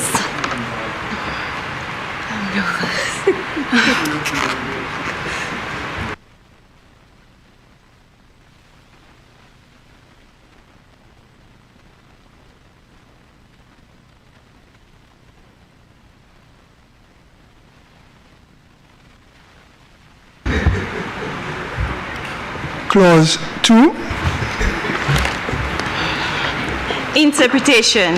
Clause 2 stands part of the bill. Aye. Clause 3. Act binds the Crown. Clause 3 stands part of the bill. Aye. Part 1, clauses 4 to 22. Administration. Part 1, clauses 4 to 22 stands part of the bill. Aye. Part 2, clauses 23 to 38. Government borrowing. Part 2, clauses 23 to 38 stands part of the bill. Aye. Part 3, clauses 39 to 51. Government guarantees. Part 3, clauses 39 to 51 stands part of the bill. Aye. Part 4, clauses 52 to 62. Government on lending. Part Part 4, clauses 52 to 62 stands part of the bill. Part 5, clauses 63 to 69. Miscellaneous. Part 5, clauses 63 to 69 stands part of the bill. Clause 1. Short title and commencement. Clause 1 stands part of the bill. Honorable members, the question is that the committee rises and the bill be reported. I now put the question. As many as of that opinion say aye. Aye. As many as of a contrary opinion say no. I think the ayes have it. The ayes have it.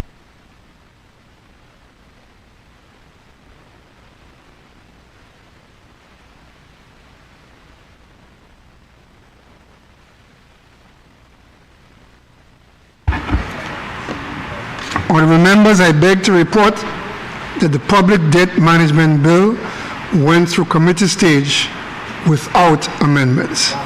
Prime Minister. Speaker, I move that the report of the committee be adopted and the bill be read a third time and passed. Honorable members, the question is that the report of the committee be adopted and that the Public Debt Management Bill be read a third time and passed. I now put the question. As many as of that opinion say aye. Aye. As many as of a contrary opinion say no. I think the ayes have it. The ayes have it.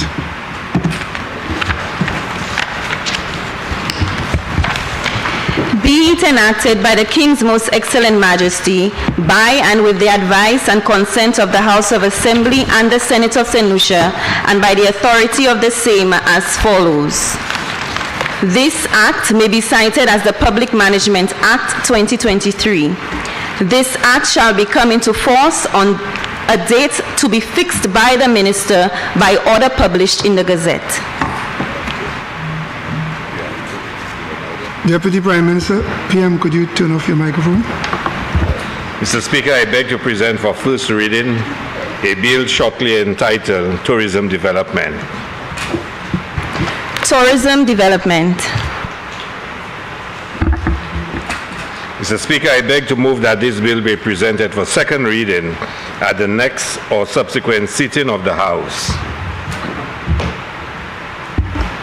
Leader of Government Business.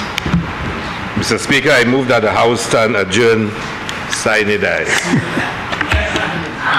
Honorable members, the question is that this House do stand adjourned sine die. I now put the question. As many as of their opinion say aye.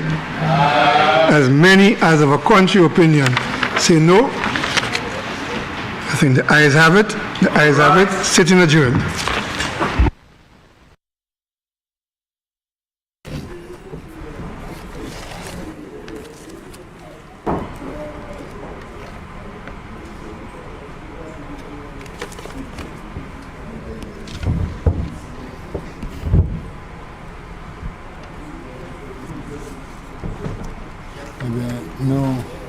Nous venons au bout de session qui consiste aujourd'hui avec Jordia, une discussion et un débat sur motion pour le gouvernement prêter l'argent pour service du fait. En particulier, ça c'est bureau et bien département gouvernement qui noté. En chaque intention, ça c'est département qui a fait service ambulance avec aussi secours, en particulièrement secours avec comme vous avez mentionné durant la discussion aujourd'hui, un service de fait, tu es en bas cher, très cher, et bien tu as une difficulté, et bien travailler, tu es bien web, particulièrement durant le temps Covid, avec aujourd'hui, le gouvernement peut en lot, je me regardais exactement combien l'argent ça c'est en valeur, millions, oui, ça c'est 9 millions. Oui, ça c'est 9 millions 900, c'est pas, excusez-moi, oui, ça c'est, oui, 9 millions 971 000 $.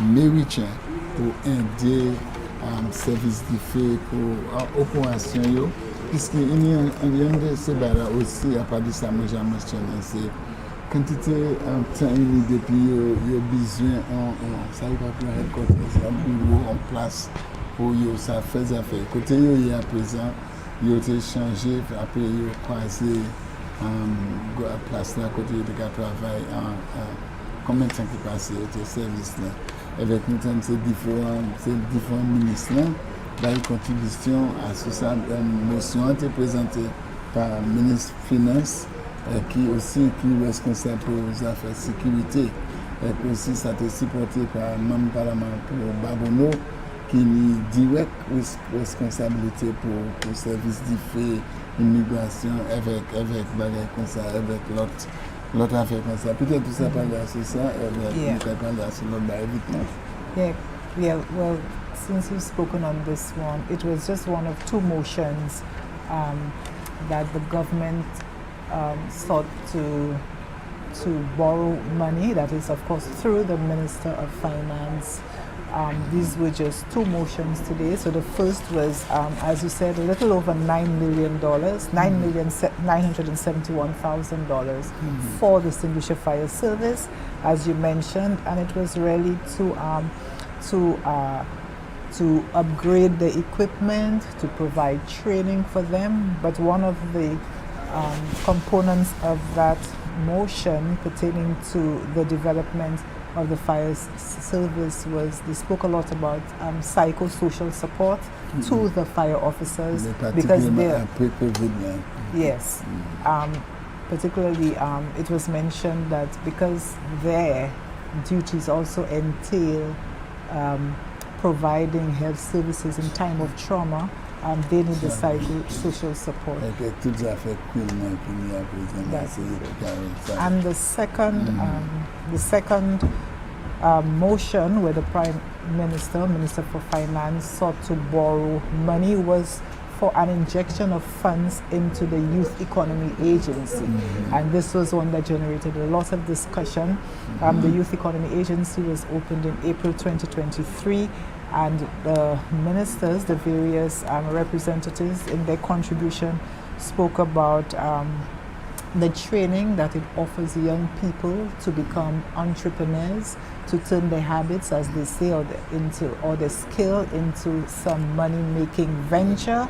And they were saying this money will provide small loans, small grants, and small loans to young people from Grosley in the north to Viewfort in the south to engage in a myriad of business enterprises, from music to agriculture to aquaponics to health and wellness to fishing to beauty to modeling. And the minister or the representative for Labrie, he said, it is a thing that is welcome because a lot of those young people, Michael, who are quite skilled, in various areas, they wouldn't qualify for a loan in our traditional lending agencies. C'est vrai puisque c'est difficile pour jouer loan puisque premier bail comme c'est qui ça y jamais et comme le capital et bien expérience avec tout bail comme ça c'est tout ça le gouvernement a fait possible pour ça mais ça qui est intéressant en discussion ça qui en 7 mois le gouvernement a bail $1 million avec je te dis presque en haut 206 moun en toutes ces différentes paroisses et bien constituency area je te bail limo combien en ces différentes paroisses et après il est nécessaire pour aller là aussi je te discuter l'autre ça qui discuter c'est affaires management là pas une discussion sur ça mais premier ministre aussi parler sérieusement à ce une loi que le gouvernement a passée pour empêcher ça qui passe un temps passé pour double ça avec c'est ça le gouvernement a essayé de faire tout ça là pour empêcher pour bien manager des pays pour empêcher mal travail avec bagaille comme ça. Yes, it was called the Public Debt Management, and it was done for a second reading. It was read a third time, and it was passed. And basically, what this bill seeks to do is to tighten the requirements intended for managing the island's public debt. It sets out certain requirements. For instance, an important one was that the Ministry of Finance will be the sole borrowing agency for the country, so that no other entity or no other individual, for instance, would be able to borrow on behalf of the country. And the Prime Minister said that this was, of course, to ensure accountability, to ensure transparency. Go ahead. Oui, pour mettre weg. So what that bill would do is place certain restrictions and requirements to manage debt, to borrow money, and in the disbursement of money. One of the requirements also was that the Minister of Finance would need to come and seek approval from members of the House to be able to borrow any finances on behalf of the country. Eh bien, c'est tout le monde a disparu, mais moi je vais mentionner qu'en commencement, ça c'est secrétaire presse, Premier ministre, qui est en présent ici à Gelée, ça c'est Madame, c'est un appointement neuf, Madame Melissa Paul, qui était présent aujourd'hui, mais nous pas jamais une chance pour parler, puis peut-être en tant que cabinet, nous avons une chance pour parler. Eh bien, nous, Virgile Léonti, M. Miguel Morissette, la technicien, Madame Fulgence, et puis tous les autres techniciens, ça c'est Jordana John, et puis tous les autres travailleurs. Ça a ménager, ça c'est Philbert, Madame Philbert, Olivier. Ça a ménagé médias sociaux, GIS. On fait tout ce travail à GIS là.